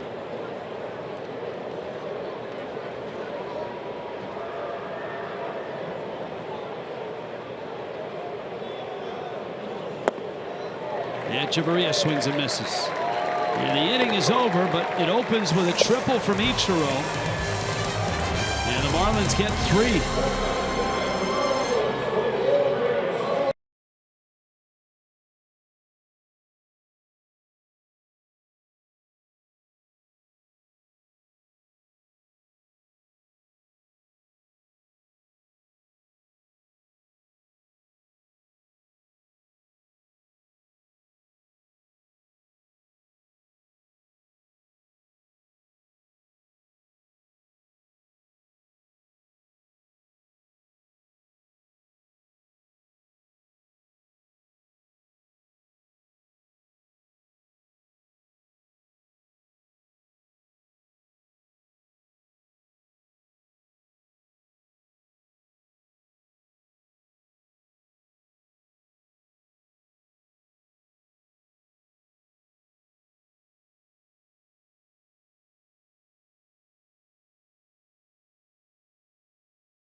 on top of the Braves. Halfway through, we check in with Craig Minervini. Craig? All right, Rich, thank you very much. The Marlins offense is showing some signs here last 5.5 games or so, including this one. They've got 26 runs. Breaking out of it's been a month-long plus slump, even though the pitching overall, though not last night, has been among the best in baseball. The Marlins team ERA, believe it or not, since August 9th, is fifth in baseball, 3.69. But you look at the numbers in the valleys and peaks this year. Through June 6th, first 2 months, they were 7th in the average, 12th in on base. That's major league ranks. Then in the middle months, they had the best average in baseball from June 6th to August 8th, and 5th in on base, and their runs nearly 5 a game. And then it dropped off since August the 9th. As you can see, the runs, in fact, the lowest in baseball. That's all 30 teams, least in homers, second worst in slugging. But you're starting to see some signs. Boer's back in there, scoring some more runs. The 17 hits in the game last night. And Don Mattingly said it's hard to point a finger when you score 7 runs, even though 16 are singles, and the way the team came back. He was very happy to see his offense last night. And tonight, too. 6 runs, 10 hits so far. Can you summarize? I mean, like, if that's... And that's a lot of. You can feel, Craig, that the tide of numbers are starting to come back. And Jeff, your impression, is it Boer's return? Is it Yelich having a nice 2-3 week surge? I think Justin Boer coming back in the middle of this lineup, it affects everyone around him. And what he's done in such a short period of time since he's been back, I think has been a very positive influence. You've got Yelich being a serious run producer right now and knocking in runs, and Ichiro as hot as they can get. Justin Nicolino with a good breaking ball. Hey, Craig, we have a lot of emails asking about Giancarlo Stanton's status and when, if at all, in 2016, will fans get to see him back in right field? You and Don Mattingly spoke about this today. Yeah, Giancarlo did not want to speak about that. We did speak about his new helmet that he has, the protector piece, which we can get to if he gets in the game. But Don Mattingly said today and even yesterday, we're probably still looking at, maybe upwards of a week before we can most likely see him out there. And it's not a daily conversation they have out in right field. He looks good. He's moving well. He said he doesn't need to get a pinch runner in for him. But there really is no timetable yet in terms of him getting out to right field. I think everybody's happy just to have him back now. And even Giancarlo said, if you want to talk about when I'm coming back, I'm not going to discuss that yet because he doesn't want to put a date on it yet. So I wouldn't be surprised within the next maybe 5-7 days. One day we come in, guys, and see that Stanton on the lineup there in the clubhouse. And that one of the possibilities is this, and it's because, look, there's no minor league games being played right now. You can't send a guy like Stanton down to rehab, out to short. Echeverria has it. And the protocol for a guy like Stanton, who had the type of injury he has, is to start playing in games, but only play at 3 to 5 inning clips at a time. You play, 4 or 5 innings, rest the day, play 4 or 5 innings, and you work your way up to 9 innings. So if and when Stanton does come back, it might be that he starts a game and plays 5 innings. And that's what you get because there's no place to send him to get that. Instructional league starts here, I believe, in about 4 or 5 days, but even the speed of that game, I don't know that you want to put Stanton up there against some of those young pitchers. No, I would not think that Giancarlo Stanton is going to do an instruction league type rehab or try to get some at bats. And it's a question of if the Marlins are out of it, and that's probably a scenario that they would put Stanton out there just for a 4 or 5 inning clip. I don't think it'd start him in a game that would mean a lot as far as wild card implications. So at that point, do you just shut him down or just get him pinch hit at bats the rest of the year? Well, look, they might start him in a game of consequence and say you'd rather have 2 and the possibility of 3 at bats than just 1 at bat that night. That's true.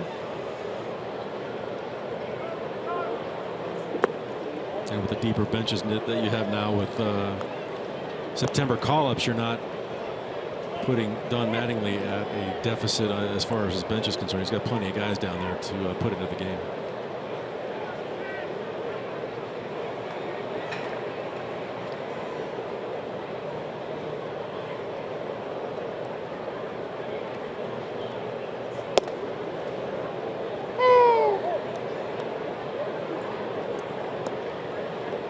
right on the corner out there. Good pitch by Nicolino.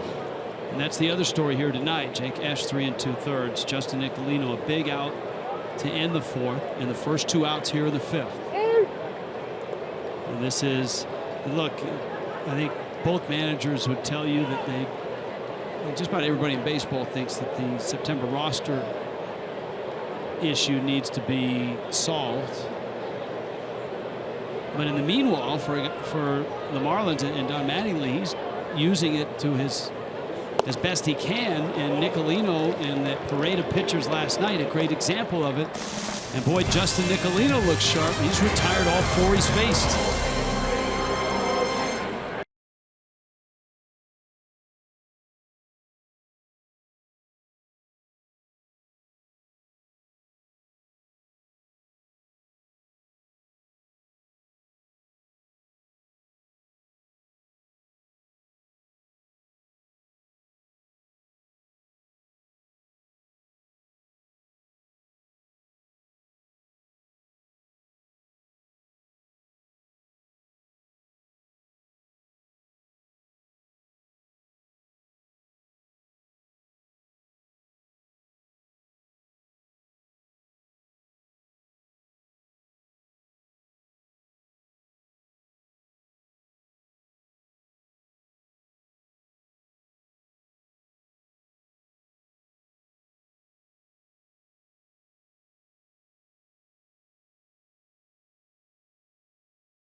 Twitter Tuesday, driven by Ford at Fox Marlins, foxmarlins@gmail.com, hashtag #AskNiner.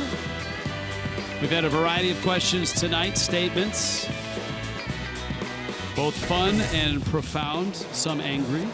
6-3, Miami on top, and it's Nicolino who leads it off, which is an indication Don Mattingly likes what he sees out of Nicolino and wants a little more of it.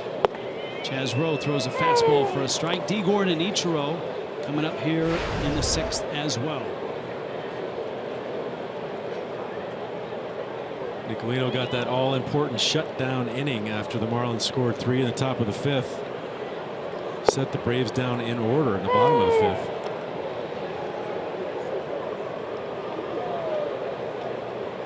Nice comebacks. Twice already tonight by the Marlins. 2-0. They were down going into the 3rd, scored 3 to go up by 1. Solo home run by Matt Kemp tied it up. And just put another 3 spot on the board. We had one question as Nicolino is thrown out about throwback jerseys, and it got us to talking about Jeff Conine wearing the great Kazoo helmet. Yes. And there he is, the great Kazoo, Mr. Marlin. Now, if we could put eye black on Kazoo, that's a pretty interesting similarity. Believe it or not, that is a regulation-sized helmet on the left. That's funny. Big fan of the Flintstones and the great Kazoo. Now, when did somebody actually yell that from the stand somewhere at you over the course of that season? Where did that saying, the great Kazoo helmet from '93, start? I think our actual team might have dubbed them the great Kazoo helmets on our own. Just the color, and they looked enormous. I mean, they looked oddly shaped.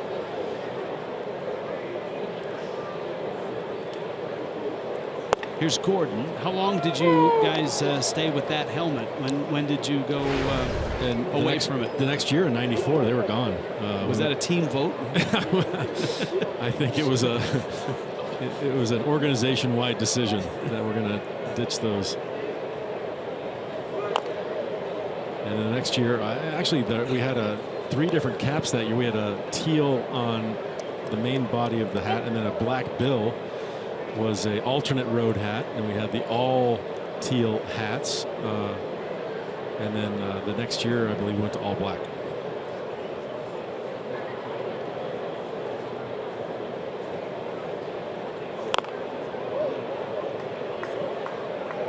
Gordon going after a pitch that was way up, and he fouls it off. It's 1-2. You get the sense that D is still trying to find his game and still sharpening some of those skills that may have been eroded a bit from having to sit down for 80 games. I do.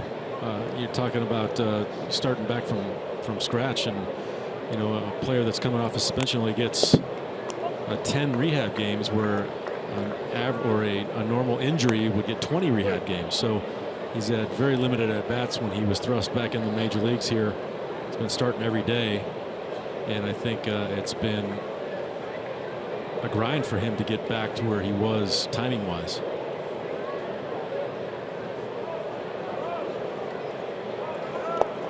Swings and misses, ball in the dirt, and Gordon strikes out. So 2 outs here in the 6th. Geico brings you a major league moment, not the great Kazoo, but Ichiro in 2009, first major league player with 200 hits in 9 straight seasons. He would have 10 consecutive 200 hit seasons.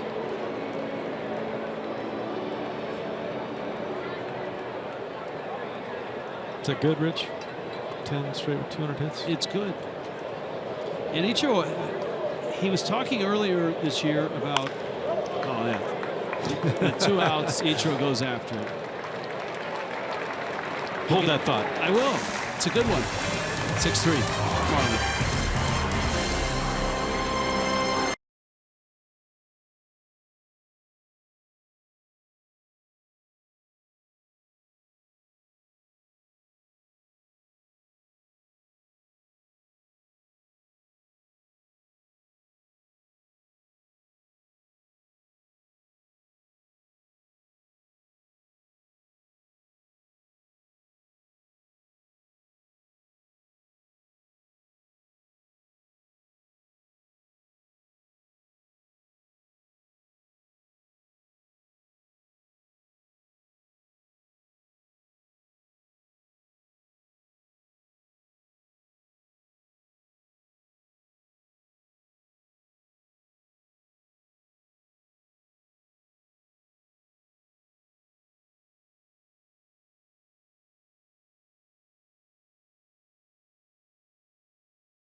Is the presenting sponsor of Miami Marlins baseball. How aesthetically pleasing was that? The Ram logo right in the Ferris wheel.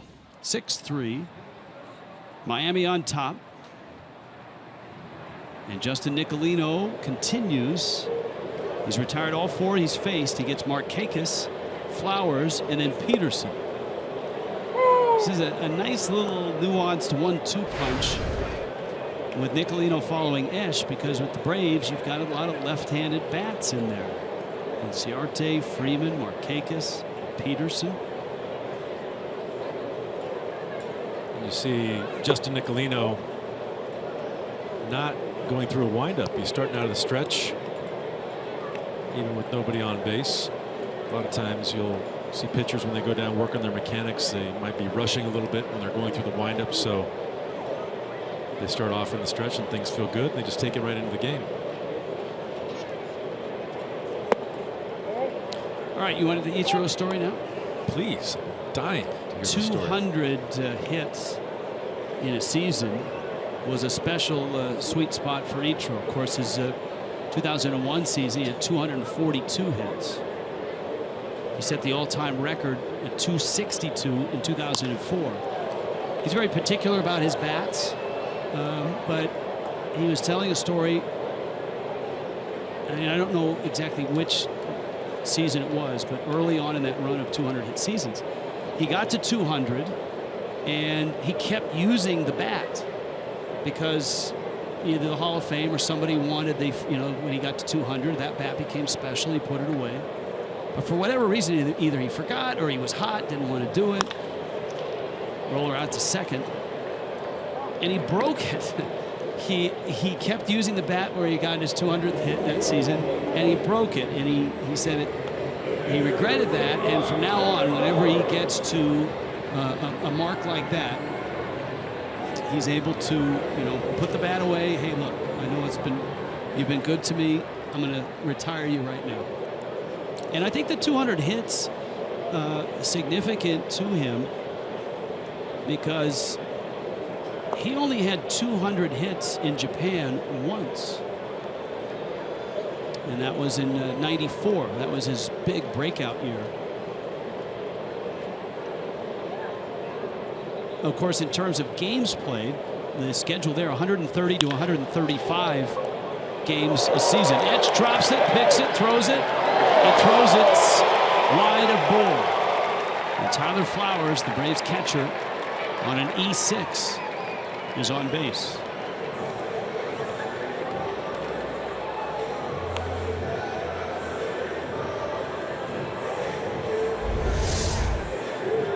Takes a nasty little hop there right at the very end.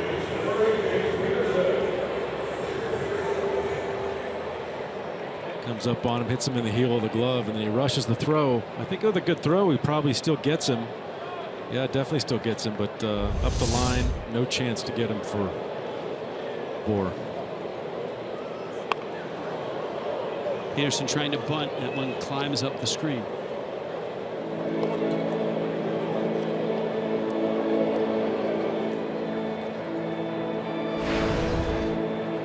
How close did you come to 200 hits in a season?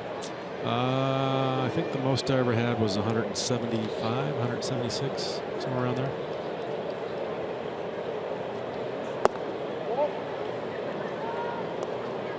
One and one to the Braves second baseman. 6-3 Miami on top, 10 of them in Major League Baseball for Ichiro.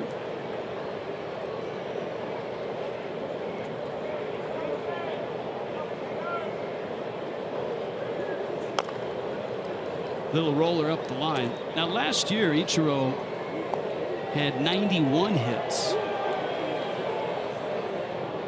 So 91 last year, and he's 2 for 3 tonight. And so Ichiro has gone right past last year. Ichiro's got 92 hits now in the season. And of course the Ichiro bat on Sunday, September 25th. It's a Mizuno custom-made Ichiro bat. There's a limited edition of 3,000. Go to marlins.com/Ichiro. You have to have a special event ticket. Off of Prado, Echeverria gets the out at second base. Well, Prado will get the assist. If it were hockey. But no, right? I mean, he gets an assist. 5-6-3, 5-6-4. Another one that comes up hot on the last second of that line drive / ground ball, and Echeverria has a presence of mind to stay with it and gets the out at second base. Fielder's choice 5-6-4. Austin Bryce is ready.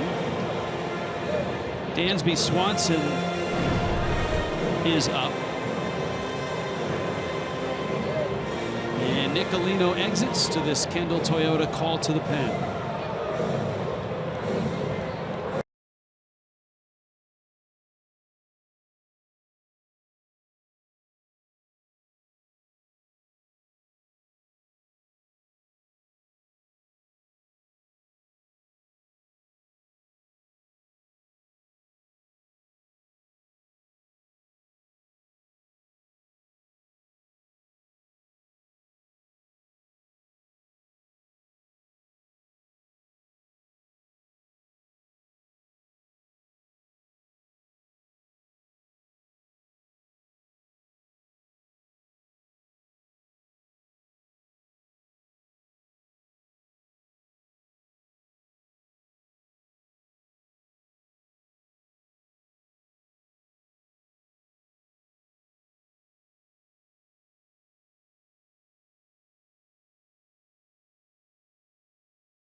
top of the Braves, Austin Bryce out of Miami's pen. ACC football on Fox Sports Florida.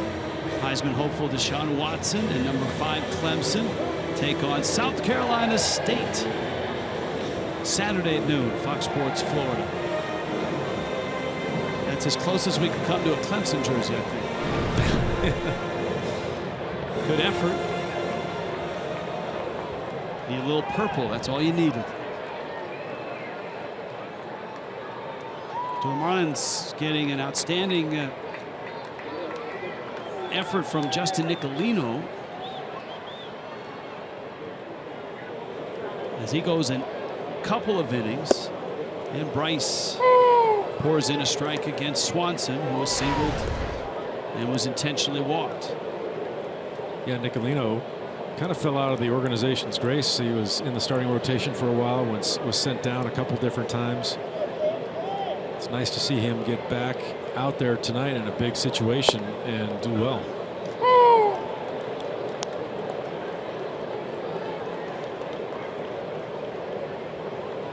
Dansby Swanson had 8 multi-hit games in his first 20 that he played for the Braves.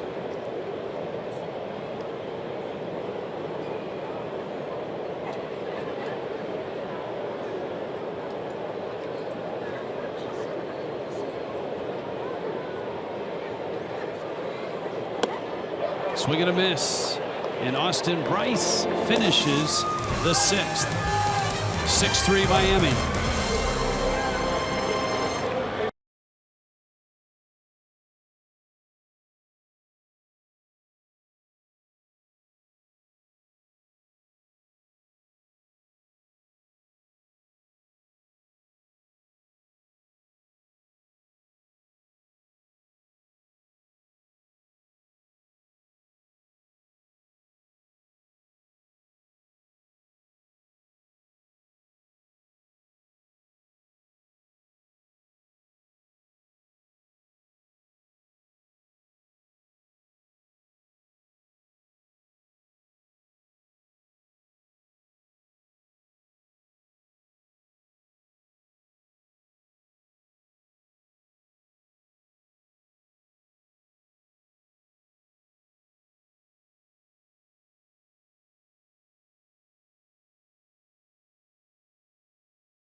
Limited availability, so Marlins Fish Family season ticket holders are guaranteed access to purchase All-Star Week ticket strips.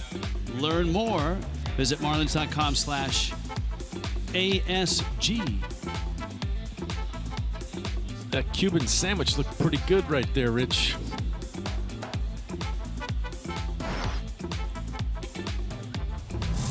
I think Miami's going to do a fantastic job of putting on the All-Star game.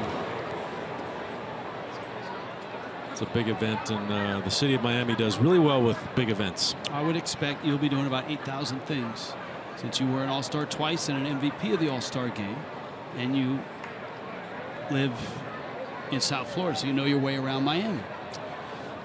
Not as well as I'd like, but no, I do know my way, and it should be a really fun a few days or week leading up to the All-Star game. I've heard rumors such as the Jeff Conine bikini and wakeboard contest that I'm judging, right?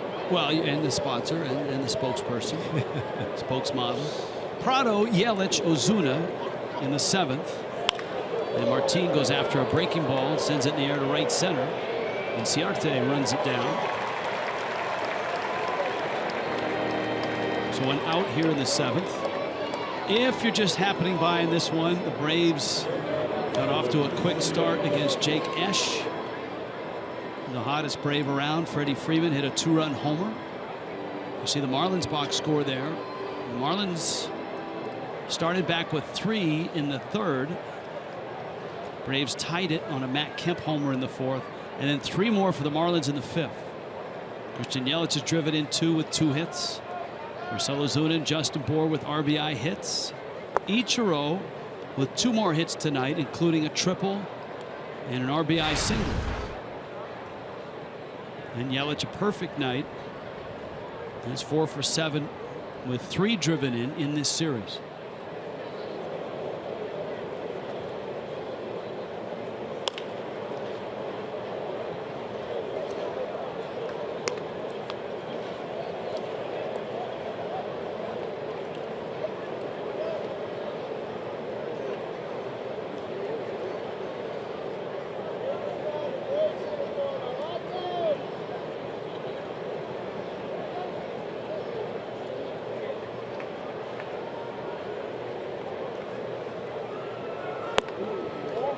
Fastball misses. Andon has a speed question for you, Jeff Conine. His 6-year-old son wants to know which number 9 was faster. Was it D. Gordon or Juan Pierre? Ooh, that's a good question.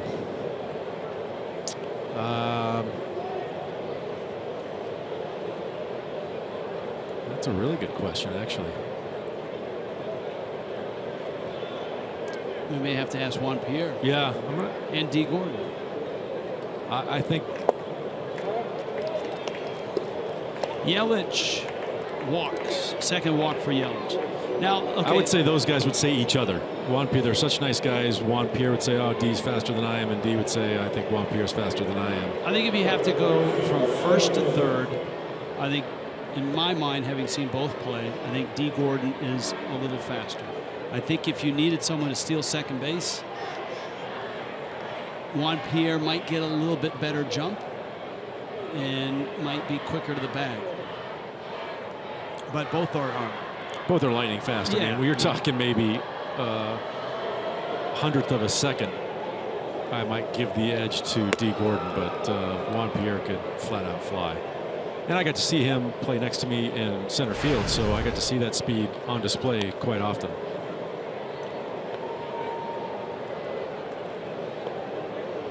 JP, if you're listening, I love you, man. Gotta give the shout out to ex-teammates. Yes, sir. Chaz Rowe is not real quick to the plate. Yelich away from first. Started to run, and Ozuna a mean cut and misses. Rowe took over for Matt Whistler in the 5th. Marlins knocked out the Braves starter. Ozuna playing on that sore knee.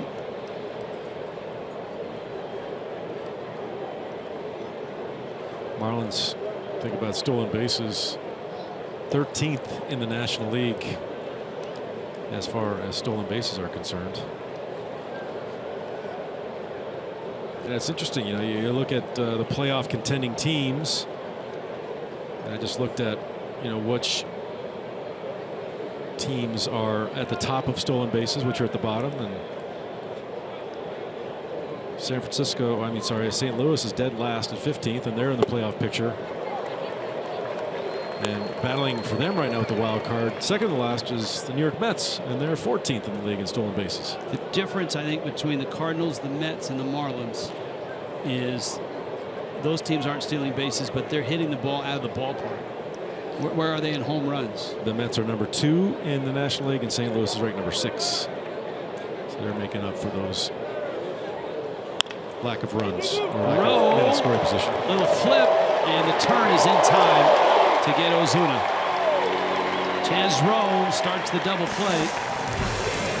This ball game hits to the bottom of the 7th.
Look, Turner Field, home of the Braves in '97, and it opened for baseball after the Olympics in '96.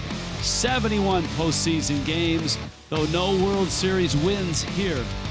The All-Star Game was here. Over 52 million baseball fans. Concert highlights: George Strait, Rolling Stones, Beach Boys, Steve Miller Band, Paul McCartney.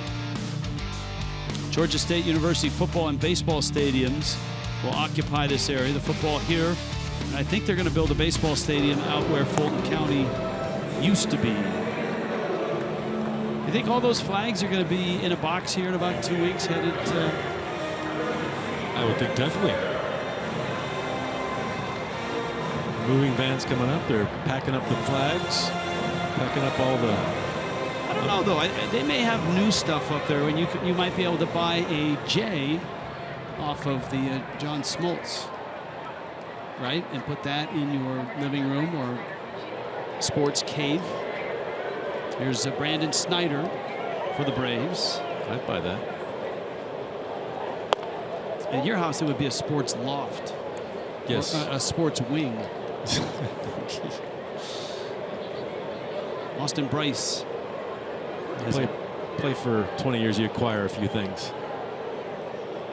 Here's a 1-0 pitch, and it's in. Jeff Conine has a very impressive collection of memorabilia that he collected from teammates and all the many teams that he played for. Here's a 2-0 from Bryce. Liner, left field, a base hit. Ichiro on a hop. And Snyder a pinch hit to open up the 7th.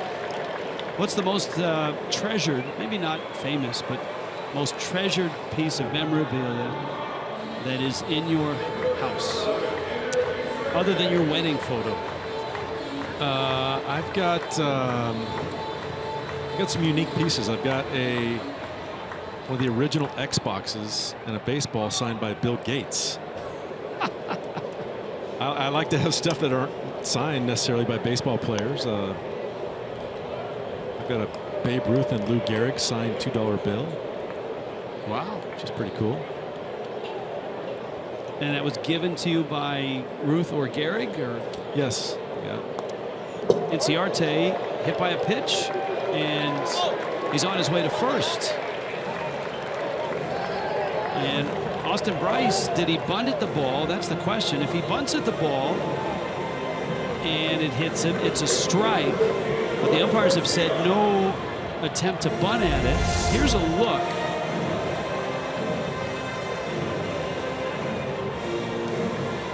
Well, it hit him. His foot was out of the batter's box, but it looked like he pulled it back over the batter's box when it hit it.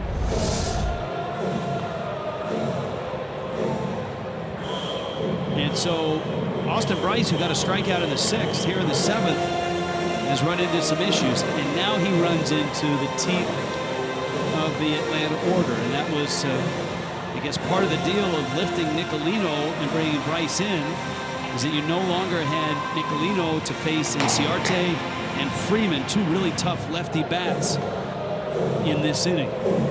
See Dunn and Bearclaw down there warming up in the Marlins bullpen.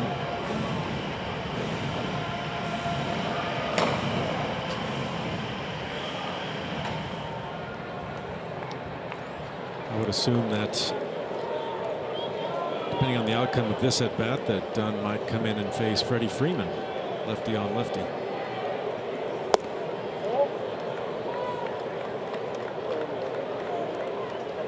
Garcia's 1 for 3.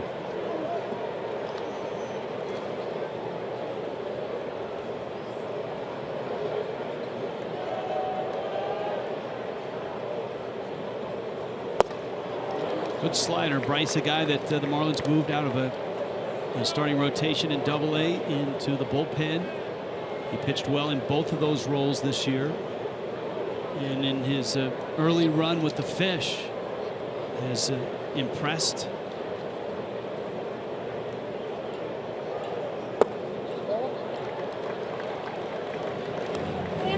But he's running into some trouble here. It's 2-1.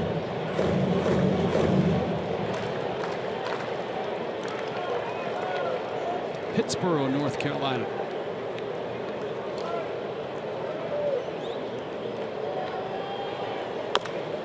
Chopper, Prado on to first to get it out.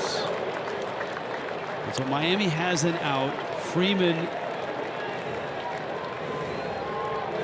is up next. Let's see if indeed it is Mike Dunn who comes in to face Freddie Freeman.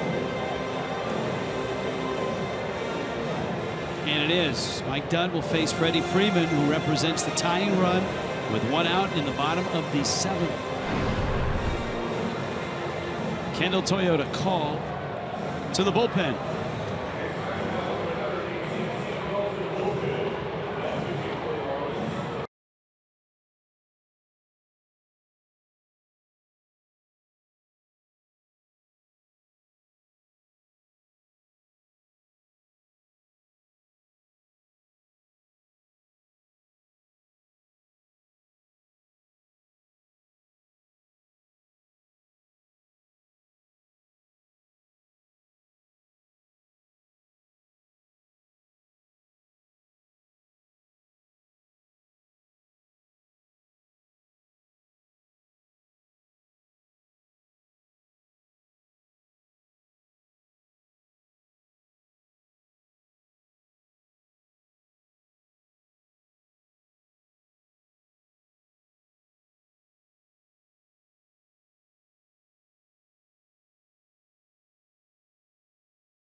Tomorrow night, 6:30 starts.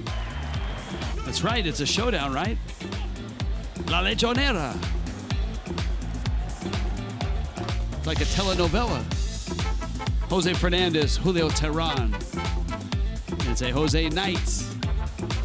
Teheran has a nice ERA, but not the best records.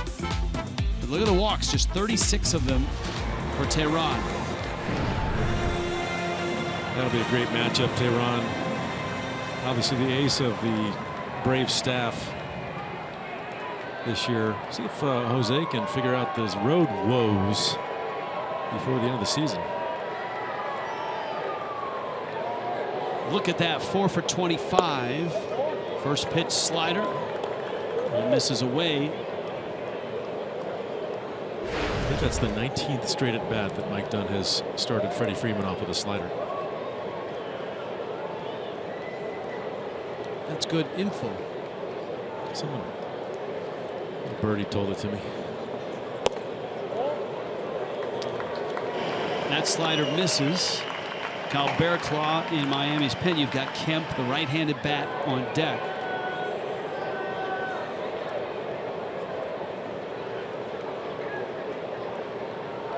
And that second pitch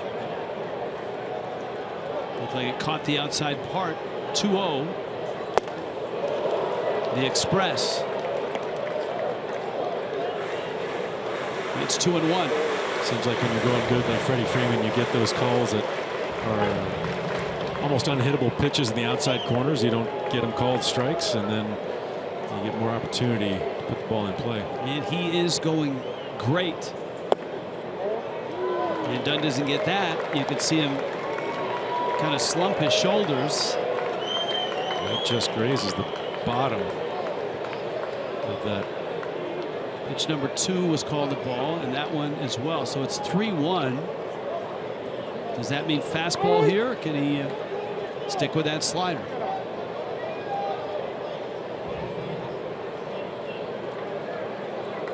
I would say he's going to stick with the slider. Sequence of signs from Real Muto. Second and third for the Braves. 3-1. He brought the fastball.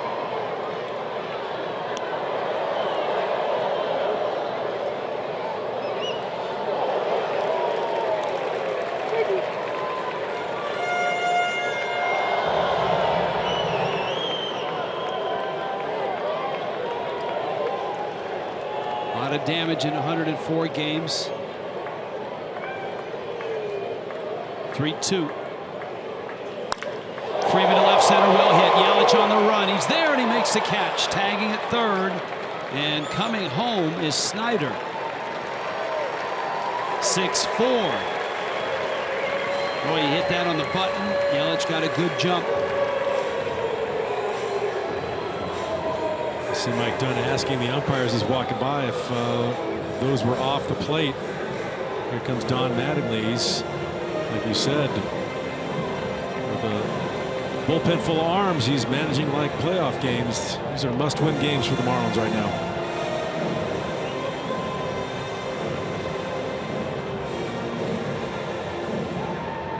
Well, it's getting interesting here now, too, because it's a 2-run Miami lead. Bear Claw's coming in. Remember, Rodney has struggled. Obviously, Mattingly's just worried about getting out of this inning and then figuring out the 8th or the 9th.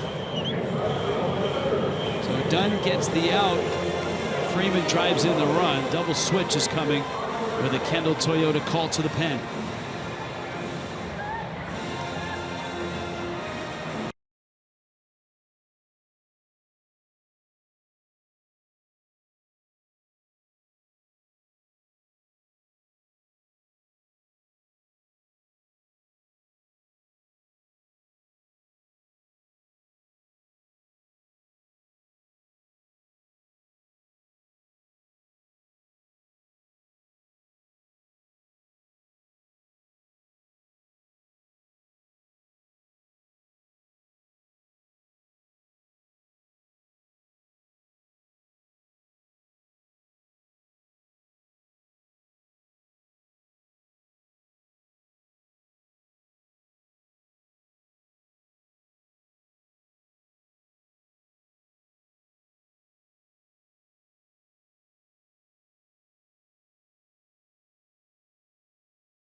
Bullpen last night, and Don Mattingly brings in Kyle Bearclaw here,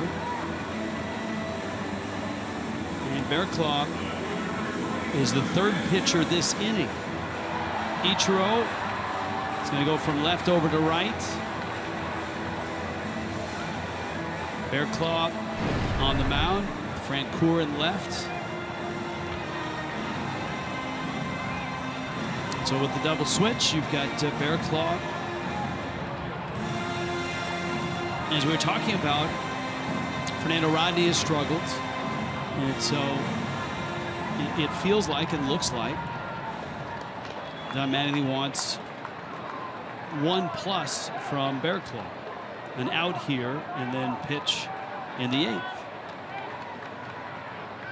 But for Major League managers, sometimes the way you plan it or draw it up doesn't quite work out that way sometimes. Doesn't quite go that way, so you have to be able to adjust on the fly. Runner at second. Kemp launched one earlier. Takes a strike. He homered against Esch back in the 4th. Bearclaw is well rested, has not pitched since Friday against the Dodgers, September 9th, so he's probably well rested enough to go an inning plus. This is the Kemp home run. That's bat head speed and an uppercut swing. Put that well into the seats there in left center field here at Turner Field. Ball and a strike.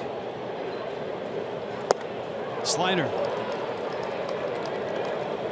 1-2. This is the workload.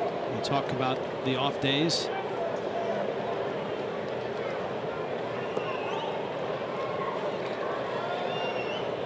Relievers, guys like Bearclaw, middle relievers especially, rarely have that long of a break.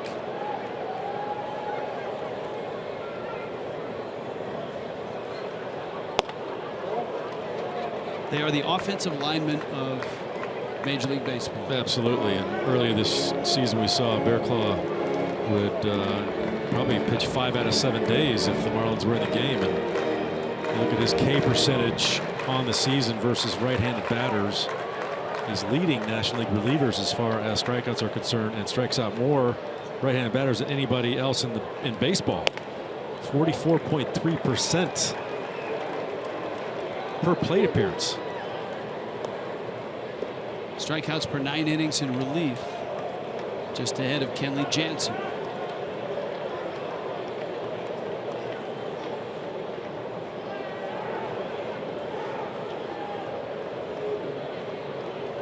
Three-two. Lost him. And so he lost the right-handed bat, and now he's going to face Markakis, who certainly hurt the Marlins last night with a homer and a double.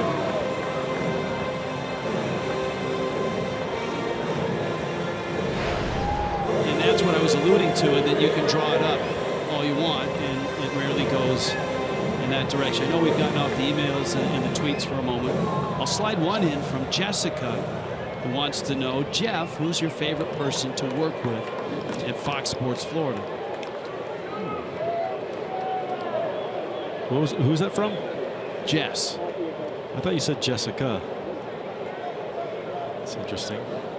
Don't we actually have somebody that works with us named Jessica? You better answer this question carefully, my friend. And I'm giving you permission to answer it in her direction. Because you and I don't get to work as much as you and some person named. You've worked with me longer. You've worked with me longer. Wait, I'm what? Did you say that? I watched, but you didn't. It's like Field of Dreams, actually. You didn't move your lips. Markakis at the plate with 2 outs. And you've got Kemp at first. And Ciarte's the runner at second. He can run. And he is running, and he takes third. So it's a stolen base, no throw at all.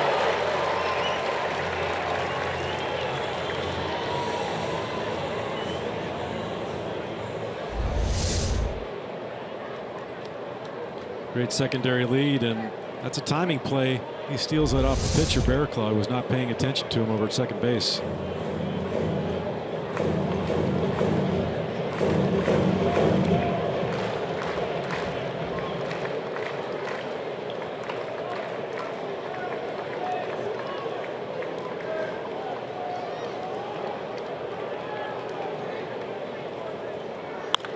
Markakis right field deep down the line, hooking and foul.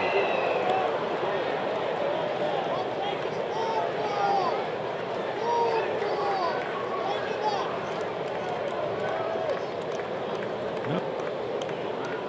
1-2.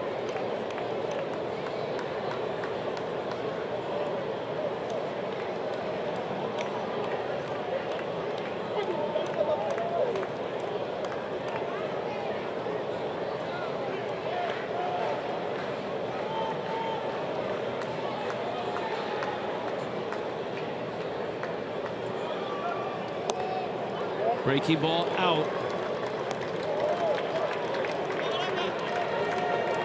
Now 2 balls, 2 strikes. It was an avalanche of runs that put the Marlins down 7 last night. They came back to tie it and then lost the game 12-7. Tonight, Miami a 6-3 lead coming into the bottom of the 7th. The Braves have 1, threatening for more with 2 outs.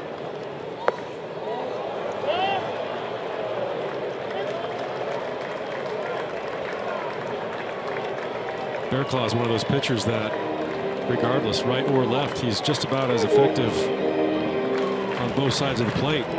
Lefty's hitting just 179 off of him, and righty's 174. Just about equal at bats.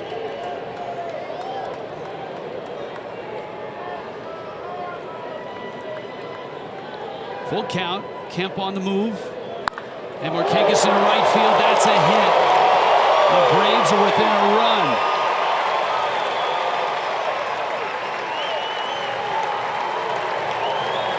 And so Nick Markakis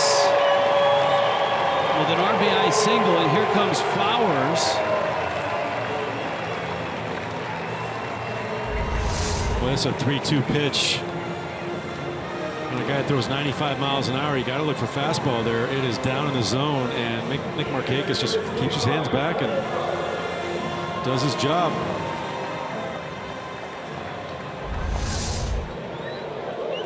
That's why he's driven in a lot of runs on this season. And with a head start, Kemp is now at third base. So it's Flowers, and you've got to be aware of a ball in the dirt with the sliders and the bite that Bearclaw has.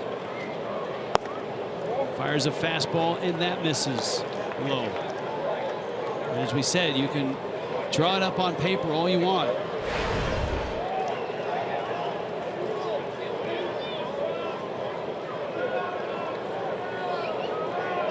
Flowers is lined out, singled, reached on an error.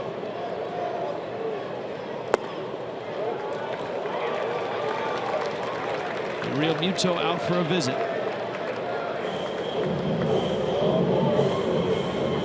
Just 5 strikes in 14 pitches.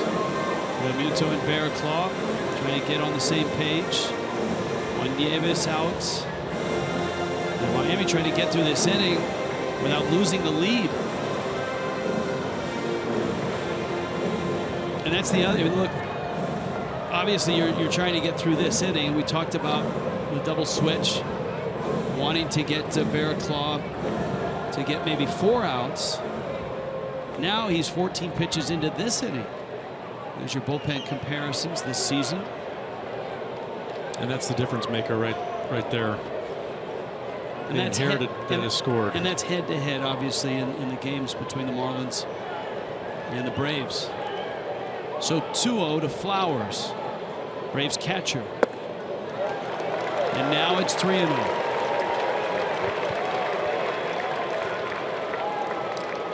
Offensively, Marlins and Braves. Marlins actually have much better average than the Braves against each other head-to-head this year. Runs scored comparable, but the pitching line you saw there, the bullpen is what has made the difference in this season series, which the Braves are leading 9-4. 3-0 cut there, and it's 3-1. That's the Marlins bullpen. Nobody throwing. Although that may change here if Bearclaw loses Flowers.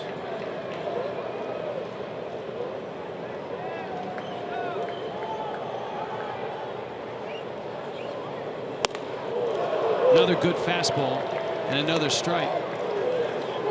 96. And he chased. This is going to start the runner again from first. That's Markakis. Kemp is standing at third. Been a long half inning. 3 relievers. 2 runs so far for Atlanta. And he missed. And so now, Jeff, the Marlins don't have anybody warm. And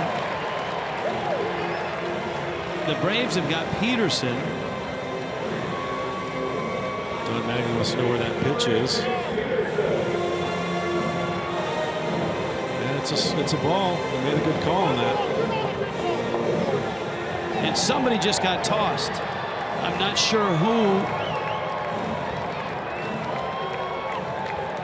It might have been Tim Wallach.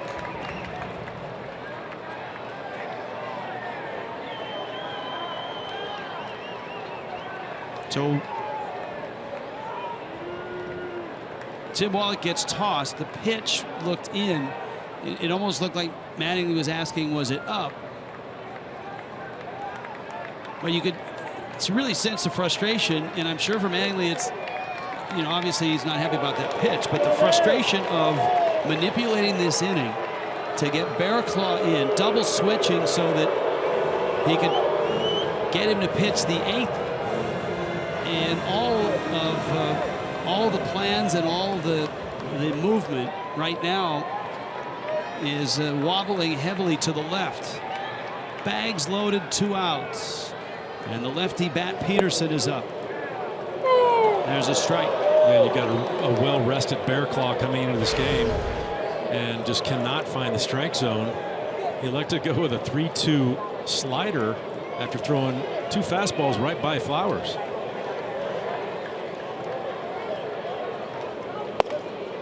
And he pumps a couple fastballs in for strikes. Perfect pitches in the outside corner there. Right there. I'm just questioning that call of throwing a slider 3-2 after you just thrown 2 fastballs by the hitter. Bags loaded. The lead is 1. 2 outs. 0-2. Bouncer up the middle. Echeverria gets to the bag, and Miami escapes with the lead. But 6-3 is now 6-5. We're headed to the studio when we get back. Marlins by a run.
And we can confirm that, too.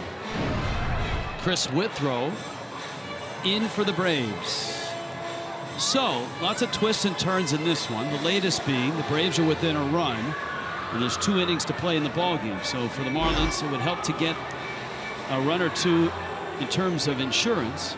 For Don Mattingly, now he's got to think about the 8th inning and the 9th inning. Kyle Bearclaw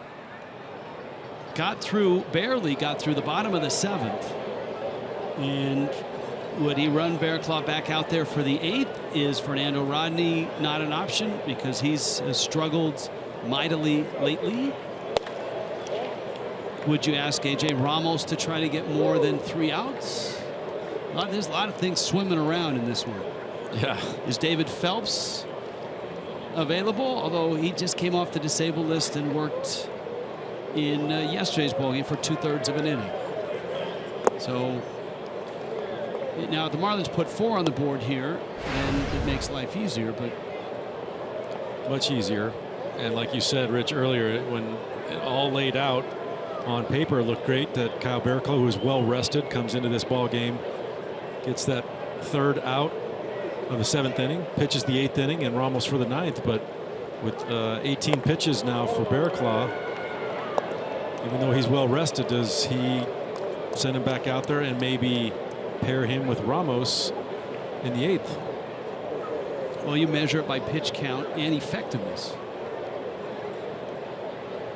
So we'll see.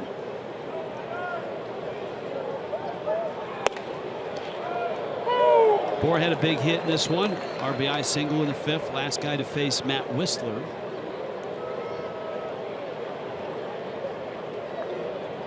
Marlins have used 4 relievers: Nicolino, Bryce, Dunn, and Barraclough. Braves just 2. Chris Withrow here. And he gets a strike, and it's 3-2. Chaz Rowe went 2 2/3 innings after 4 1/3 of the starter, Matt Whistler.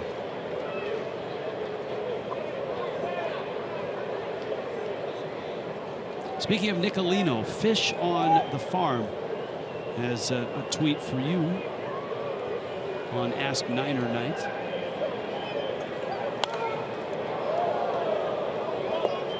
A great debut out of the pen by Nicolino. Do you think he has more of a future as an inning eater with pace changing stuff than as a starting pitcher? I guess he means by inning eater as a long reliever. Yes, middle guy. Well, going into this year, I think the Marlins thought that he would be part of this rotation, and he was for a good portion of the middle of this season. But with his struggles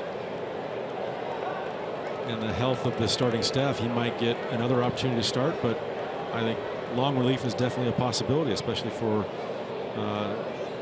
the left-handed side, which the Marlins are lacking left-handed pitching.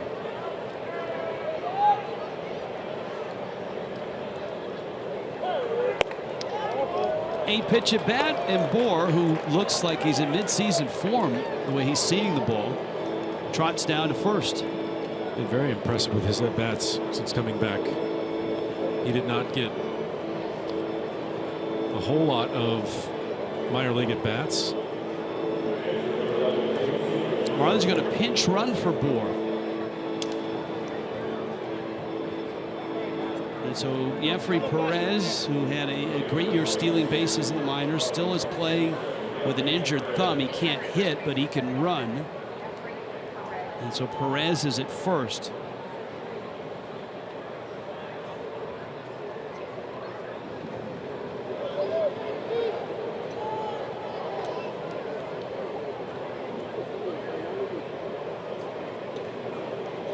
Realmuto is 2 for 3. He's driven in a run, has a couple singles.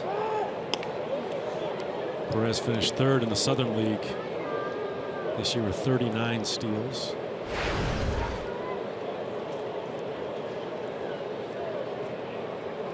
Made his major league debut as a pinch runner July 17th at St. Louis. Stole second base and scored on a sacrifice fly. Does not have a big lead at first.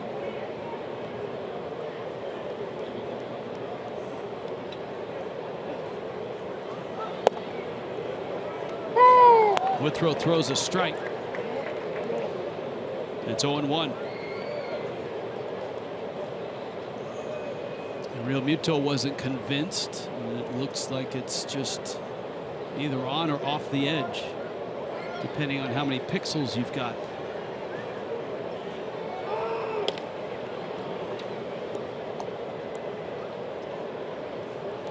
Or what is it, DPI? What does DPI stand for? Digital Pixel Index or something? I thought it was dots per inch. Dots? Oh, that might be it. I thought DPI was an old school, like for printers.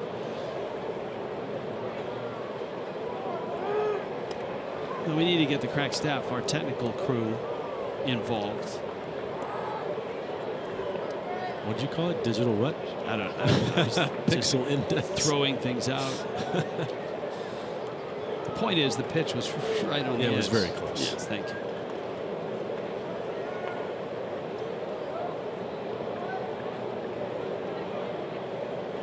Perez not running. Fastball up. And it's 1 ball and 1 strike.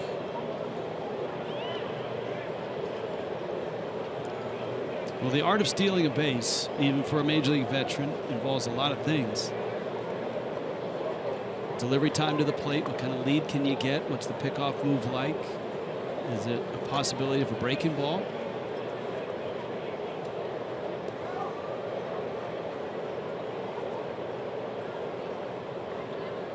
He's running. It's taken, and he's got the bag. Perez with a stolen base.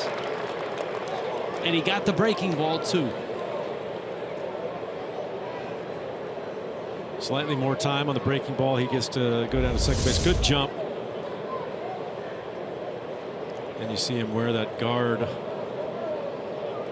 So he can't jam that thumb into the second base bag. But wow, you look at just the flat out speed of Perez. He can really run. And Real Muto smartly takes the strike. Sacrifices from a 1-1 count to a 1-2. And Perez now at third. Withrow checks. Ouch. It hits Real Muto. Fastball that came in. And now Miami is set up first and second. And you've got Echeverria up. And you would think he'll be bunting. Francoeur, remember, in that double switch, is in the 9 spot. So he follows Echeverria. Boy, that was a tough spot. That one hurt. JT Realmuto takes it like a champ. Right there in the back of the shoulder, it looks like. Right on the shoulder blade, possibly.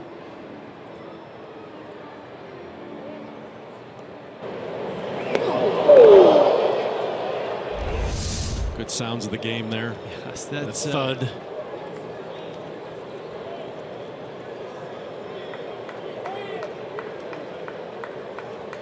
Good opportunity for Marlins to get a couple guys in scoring position here and put across at least 1 run, one of the 2 that they gave up in the bottom of the 7th. So you got speed at second, certainly with Perez. Real Muto can scoot at first. And Echeverria, you know, the one thing here is that Freeman is an active first baseman. If he's coming hot, you don't want to push it hard in his direction.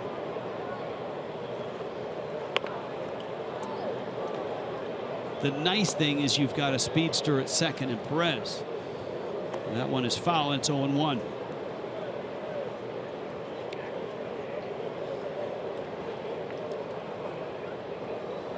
A 1-run game. That first baseman Freddie Freeman is thinking, charging hard when he sees that Echeverria squares around a bunt, and I think his first move is a play at third to get that lead runner.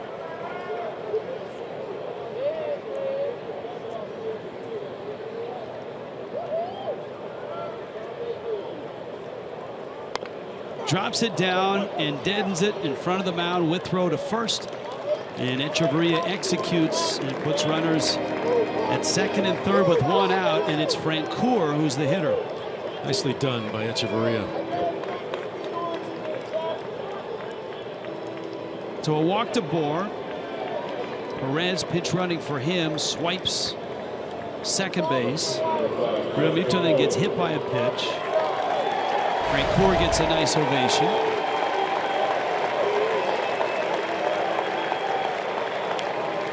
And it's Withrow against Francoeur.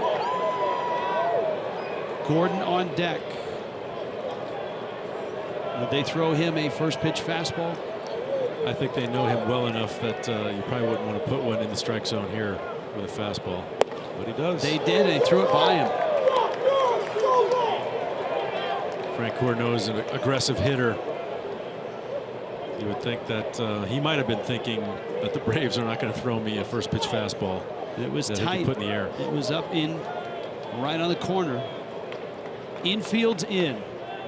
Miami with a chance to add on here in the 8th.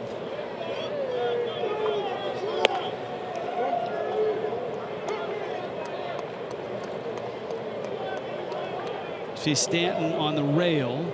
Marlins have not used him as a pinch hitter. He delivered a sacrifice fly last night. Remember, the pitcher spot is back down in the lineup in the 5 spot where Ozuna was. And so that spot won't come up for a while.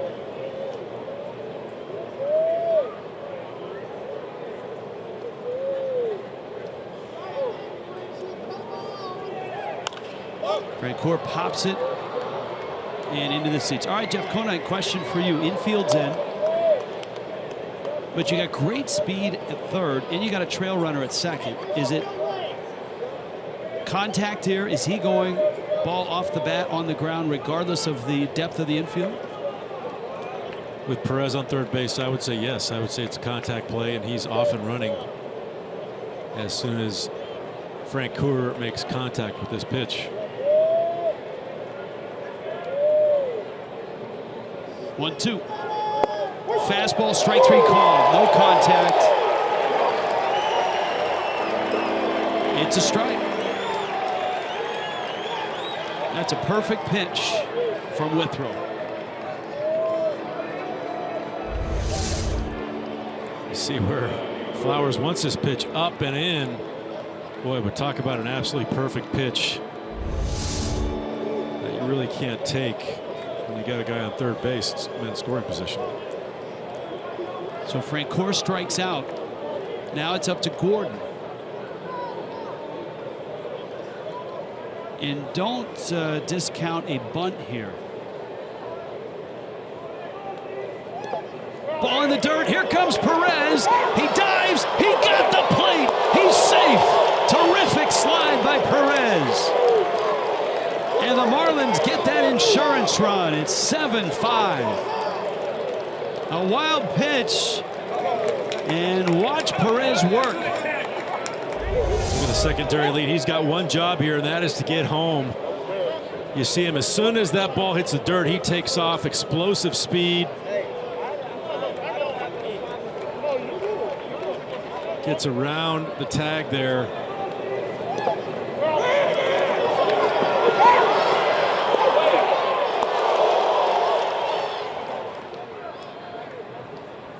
Perez with that right hand. There's a bit of an argument going on at the plate right now with D. Gordon and Ramon DeJesus, who said that Gordon swung on that pitch. There was no appeal to third. And so the scoreboard has 1-0, but our scoreboard is 0-1. And the pitch fouled at the plate, and we believe the count to be 0-2. Regardless, the Marlins have an important insurance run, and Jeffrey Perez pinch running for Justin Bour pays off handsomely.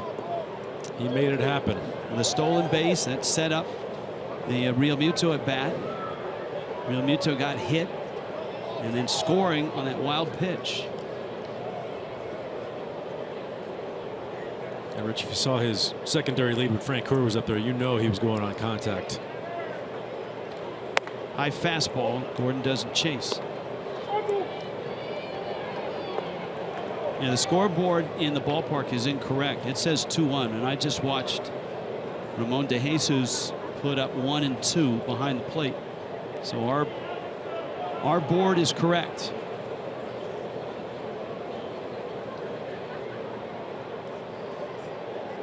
One-two.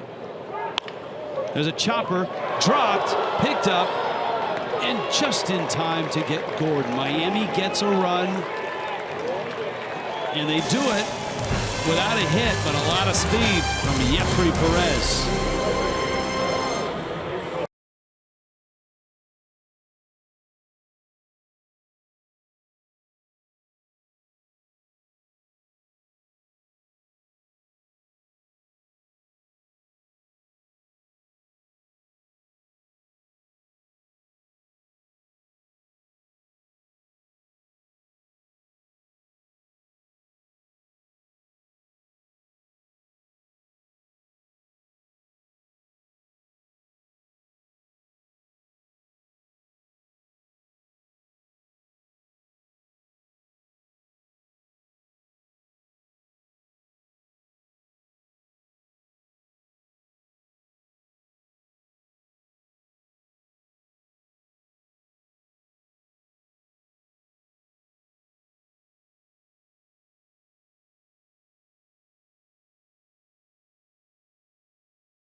First in the bottom of the 8th, 7-5. Miami on top. Kyle Bearclaw remains, and he will start this inning. He had some issues in the 7th, walked a couple, gave up an RBI single, but got a ground ball out from Jace Peterson to end the inning. Got Mattingly looking at his lineup card. We've been watching the Marlins bullpen, and we've seen 3 different relievers go through some sort of stretching or moving about to get loose. Nobody throwing, at least last we checked. And Bearclaw opens this inning against Dansby Swanson. Gordon Beckham is on deck, and then Ender Inciarte, the top of the order. So the Marlins bullpen, whether it's Bearclaw or Ramos or whoever, is going to have to go through Freeman, Kemp, and Markakis before this is done.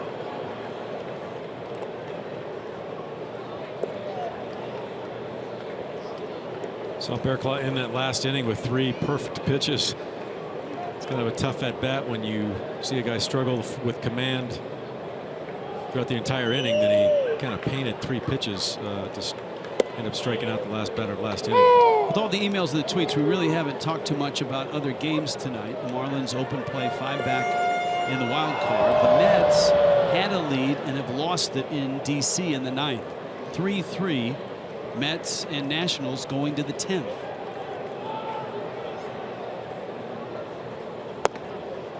Speaking of tie ball games, 6th inning, Cubs and Cardinals in St. Louis. Don't know if Joe West has thrown anybody out yet. Marlins had a good opportunity to make up some ground yesterday with both the Mets and the Cardinals losing, and just could not hang on to that game. I hope Felo Ramirez is okay, because that foul ball was headed up here to our right. And there's Yiki. Looks like Felo has avoided that. Little flip down the right field line, and it is foul. Swanson looking for a hit. Count stays at 2-2.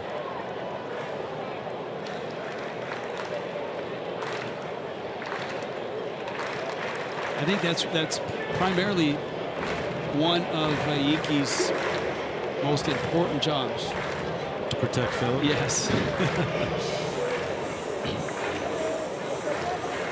I mean, look, if I were working with Phil, I would throw my body on top of him, and because you can't let Felo Ramirez get hit by a foul ball if you're sitting next to him, right? Absolutely not.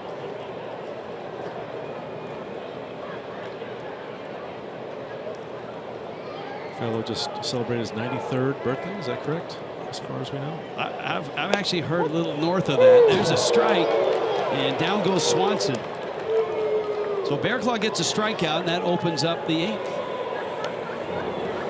You see that pitch number 7 there is off of the plate. There he is. There's Fellow. He's got the Hall of Fame cap on. Have you ever heard Felo call in spring? Oftentimes there's a spring game where it's only in Spanish, and I'll listen to Felo and Yiki. It helps me with my Spanish. And I love the way Felo calls a pitch. It's always in that Felo voice. Lanza. Stray rapido. That's my Felo Ramirez imitation. That was very good. I probably do Vince Scully better, but that's my Felo.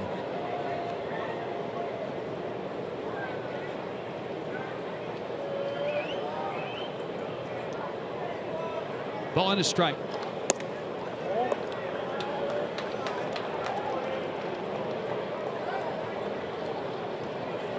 Two and one. Beckham came into last night's ball game, former White Sox. Ended up with a sacrifice fly late in the game. Bearclaw trying to prevent base runners here. All right, his pitch count now is at 32, so I mean, obviously, Don Mattingly is hoping that he can get these next 2 outs. The ball-strike ratio has not been good. But if the Braves get a base runner or 2, there's a strike, and the pitch count gets up into the 40s, then there's pressure to get back into that pen. So that's why Don Mattingly would love to see Bearclaw get Beckham here. And he gets a pop-up, and it's behind the screen. And there's your answer, A.J. Ramos. And so if need be, the Marlins, it looks like, could call on Ramos, or would call on Ramos, a better way to put it, to try to get an out here, or maybe a couple, in the 8th. Foul tip on a pitch that was a ball up and in. Bearclaw has been really struggling to find that release point. You watch him throw a couple perfect pitches, then he yanks a fastball way outside. I've seen him do this on a few occasions this year. He'll get into trouble and load the bases and then strike the side out.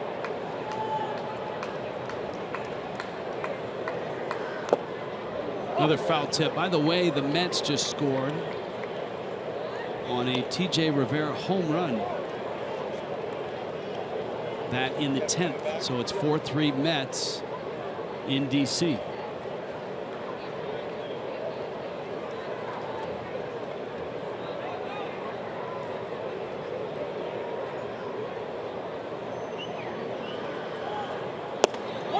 Got him. Slider.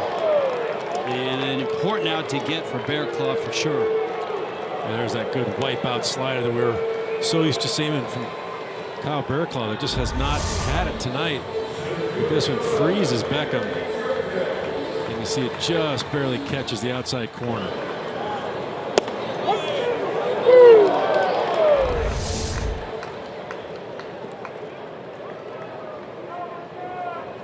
Inciarte now.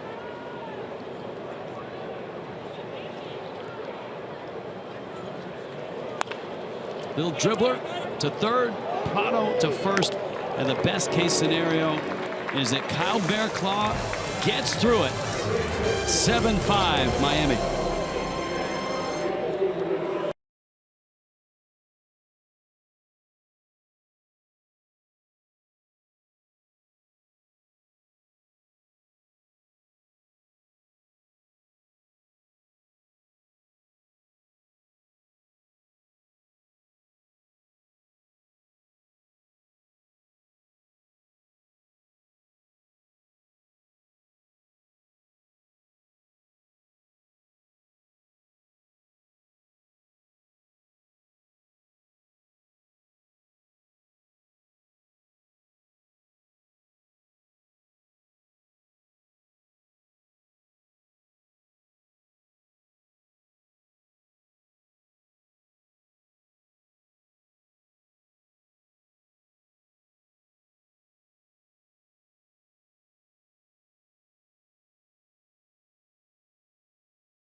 Brought to you by Southwest. Transparency, low fares, nothing to hide. By Ram, right now, get a great deal during Ram Truck Month. And by your South Florida Honda dealers.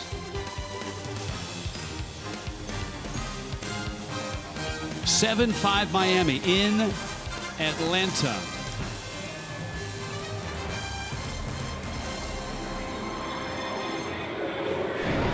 That would be Shea Simmons making his 5th appearance. Simmons, a guy that is coming off Tommy John surgery in February of last year. Climbed his way up through the Braves minor league system 3 levels this year.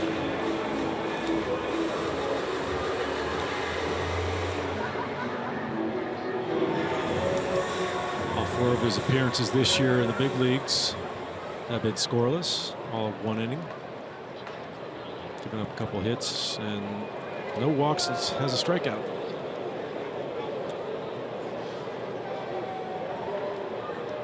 He is from Cape Girardeau, Missouri. Thought you were going to say maybe somewhere on the coast. Southeast Missouri State. And he gets to face Ichiro here.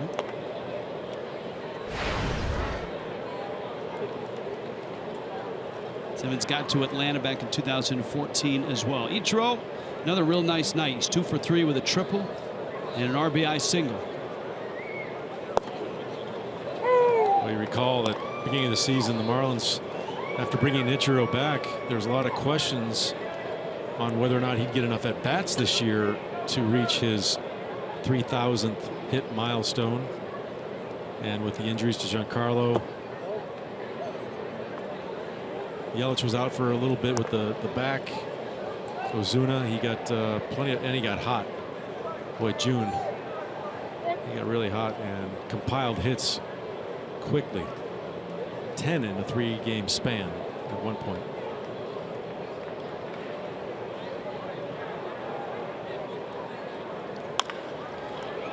Little tapper towards second, on to first. To further your point, last year Ichiro had 438 plate appearances, 398 at bats. Coming into tonight, 335 plate appearances, 299 at bats. Remember last year he had 229 with a on base of 282. This year he's over 300 and his on base is up over 370. I think the way that the Marlins used him, with not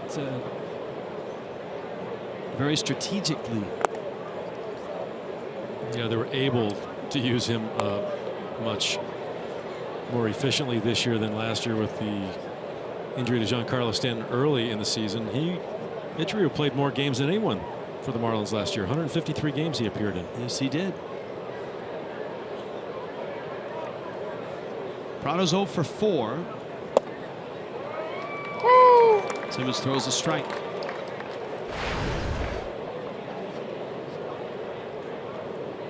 AJ Ramos, of course, was warming up at the end of the 8th. Ichiro has the bat in that one spot. Just don't touch it. You're gonna miss. You'll have to answer to Ichiro. Prado's ground ball. Kicked. Safe. Prado beat it. Chase Peterson with the error. Prado reaches, and that brings Yelich up.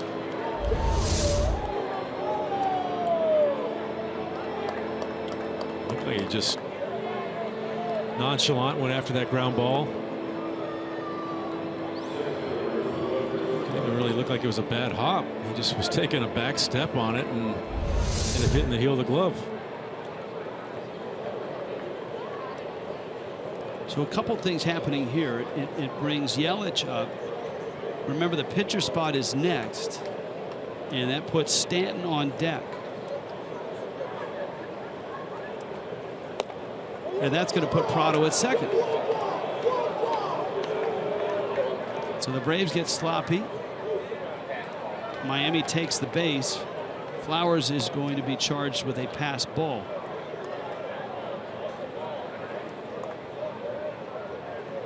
So an E4 and a pass ball. That's how Prado goes from home plate to second. And with 1 out, Yelich in an RBI spot. He's 2 for 2 with 2 walks, 2-run double, a single. Last inning, Marlins added on a big insurance run and didn't really have much to show for it as far as offense. Justin Bour walked, stolen base, sacrifice. And Yefy Perez ended up scoring on a wild pitch. See if they can push another one across this inning.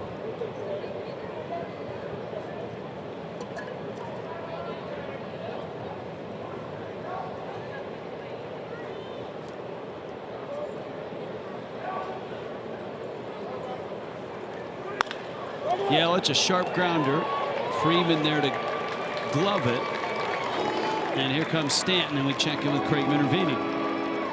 Rich, you've noticed the new mask covering the left side of the face for Giancarlo Stanton. He told us today actually what happened wasn't that big a story. He said he broke the other one on the left that we've come to watch over the last few years with that G on it. And so he's gone to this one. He said no big difference. He said, though, that I will always use this because he said I'll guarantee I'll get hit again with the way guys throw and the kind of weather we could play in. However, he said he'd like to design one where he can remove it or snap it back or something so when he gets on the base paths, it's not cumbersome. So that's removable. Detachable. Detachable.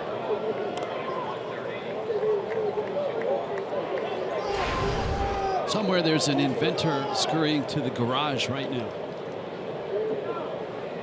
1-1 to Stanton.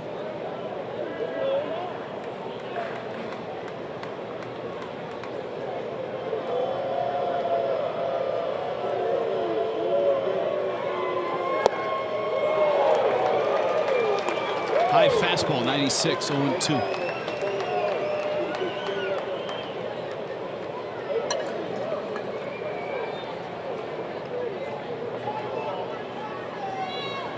A lot of changes in Giancarlo Stanton's swing this year. He used to be more upright. The hands used to be back more toward the shoulder. You see him more open now up front.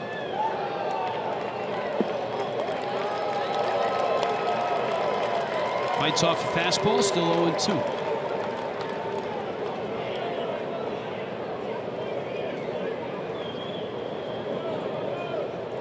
Influence of Barry Bonds a little bit, choking up on the bat. We never used to see Giancarlo choke up with 2 strikes. Slider, swing and a miss. And Stanton strikes out, and here comes the bottom of the ninth. Here comes A.J. Ramos with a 2-run lead.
Hands chopping, trying to get the Braves started here in the bottom of the ninth. A.J. Ramos, his workload, 2 pitches on Sunday. Remember, that was the Jose Urena spot.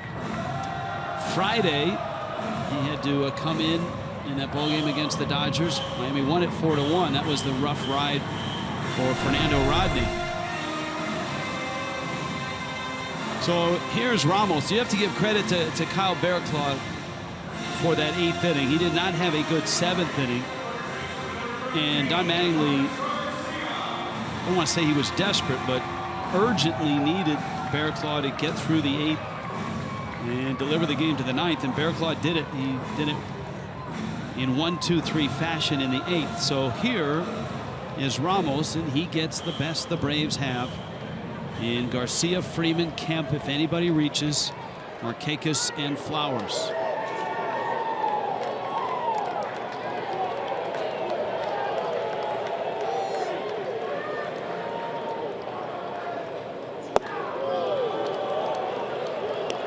Barraclough's got that lights out stuff that he was erratic, could not find his release point, but ends up gutting out an inning and a third for Don Mattingly, who really needed it at that time.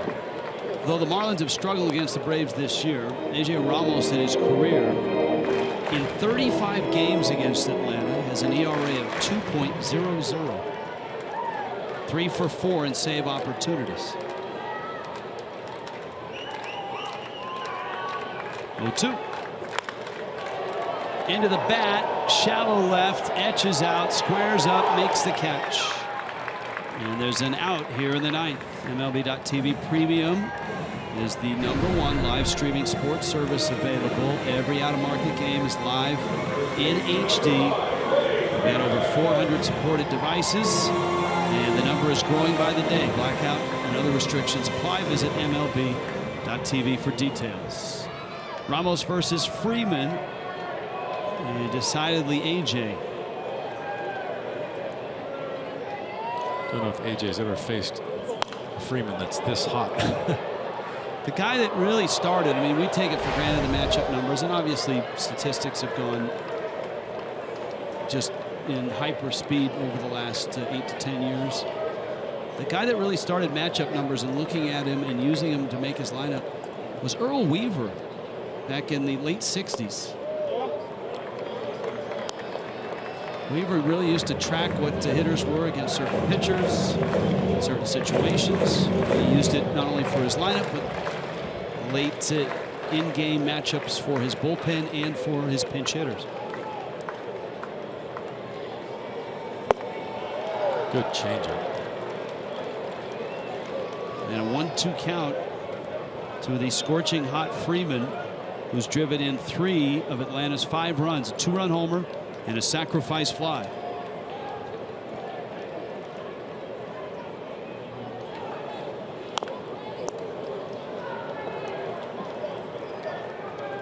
Good to see AJ Ramos come back after that finger injury where he was on the disabled list. He's got feel. I mean, he's got 3+ pitches that he could use at any time, throw for strikes at any time, and dominate the back end of this game. High chopper wide of first. Count 1-2.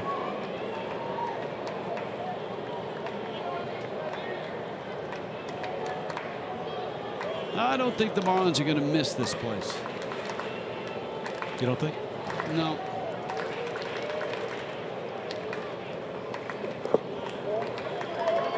Pitch misses it. Now I know that the '97 Marlins had a good time here.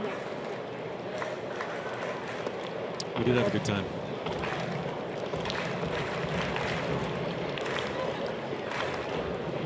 That team was really good at beating the best teams in baseball at the time. The Braves obviously were stacked with the big 3 as far as the pitching staff was concerned, and we won 8 out of 12 during the course of the season. Interleague that year, we played the Yankees, played the Baltimore Orioles. There's that changeup again, and Ramos strikes out Freeman. So AJ is 2/3 of the way there. Now here comes Matt Kemp. With the arm speed on this changeup, that's when he gets Freeman to swing at. He thinks it's a fastball halfway there, and boy, that bottom just drops out of it. That is a great sign that he's able to throw that pitch in that location as he's trying to come back from this finger injury. That's been a troublesome pitch for him. Kemp.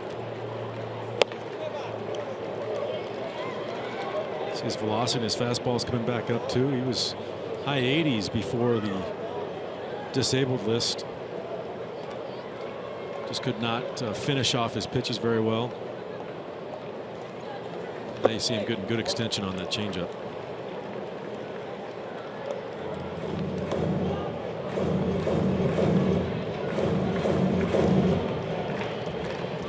Ball and a strike.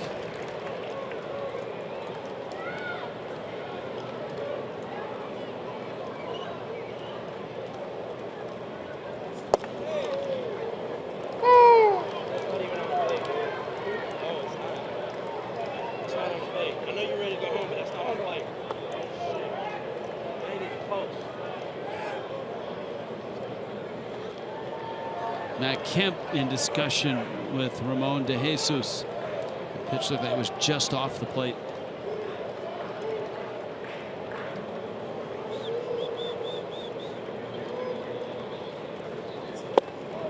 And he got him. AJ Ramos strikes out Matt Kemp, who still trying to get to De Jesus. And the Marlins win it. And for the Fish, this has to feel pretty good after the disappointment of last night and falling behind early in this one. They come back, they take the lead, and they win it. And AJ Ramos, a 1-2-3 ninth inning. And a well-earned win for Justin Nicolino, who threw an important 2 innings in the middle of this ball game. Marlins win it. The Fish crawl within a game of 500. Marlins Live postgame is next.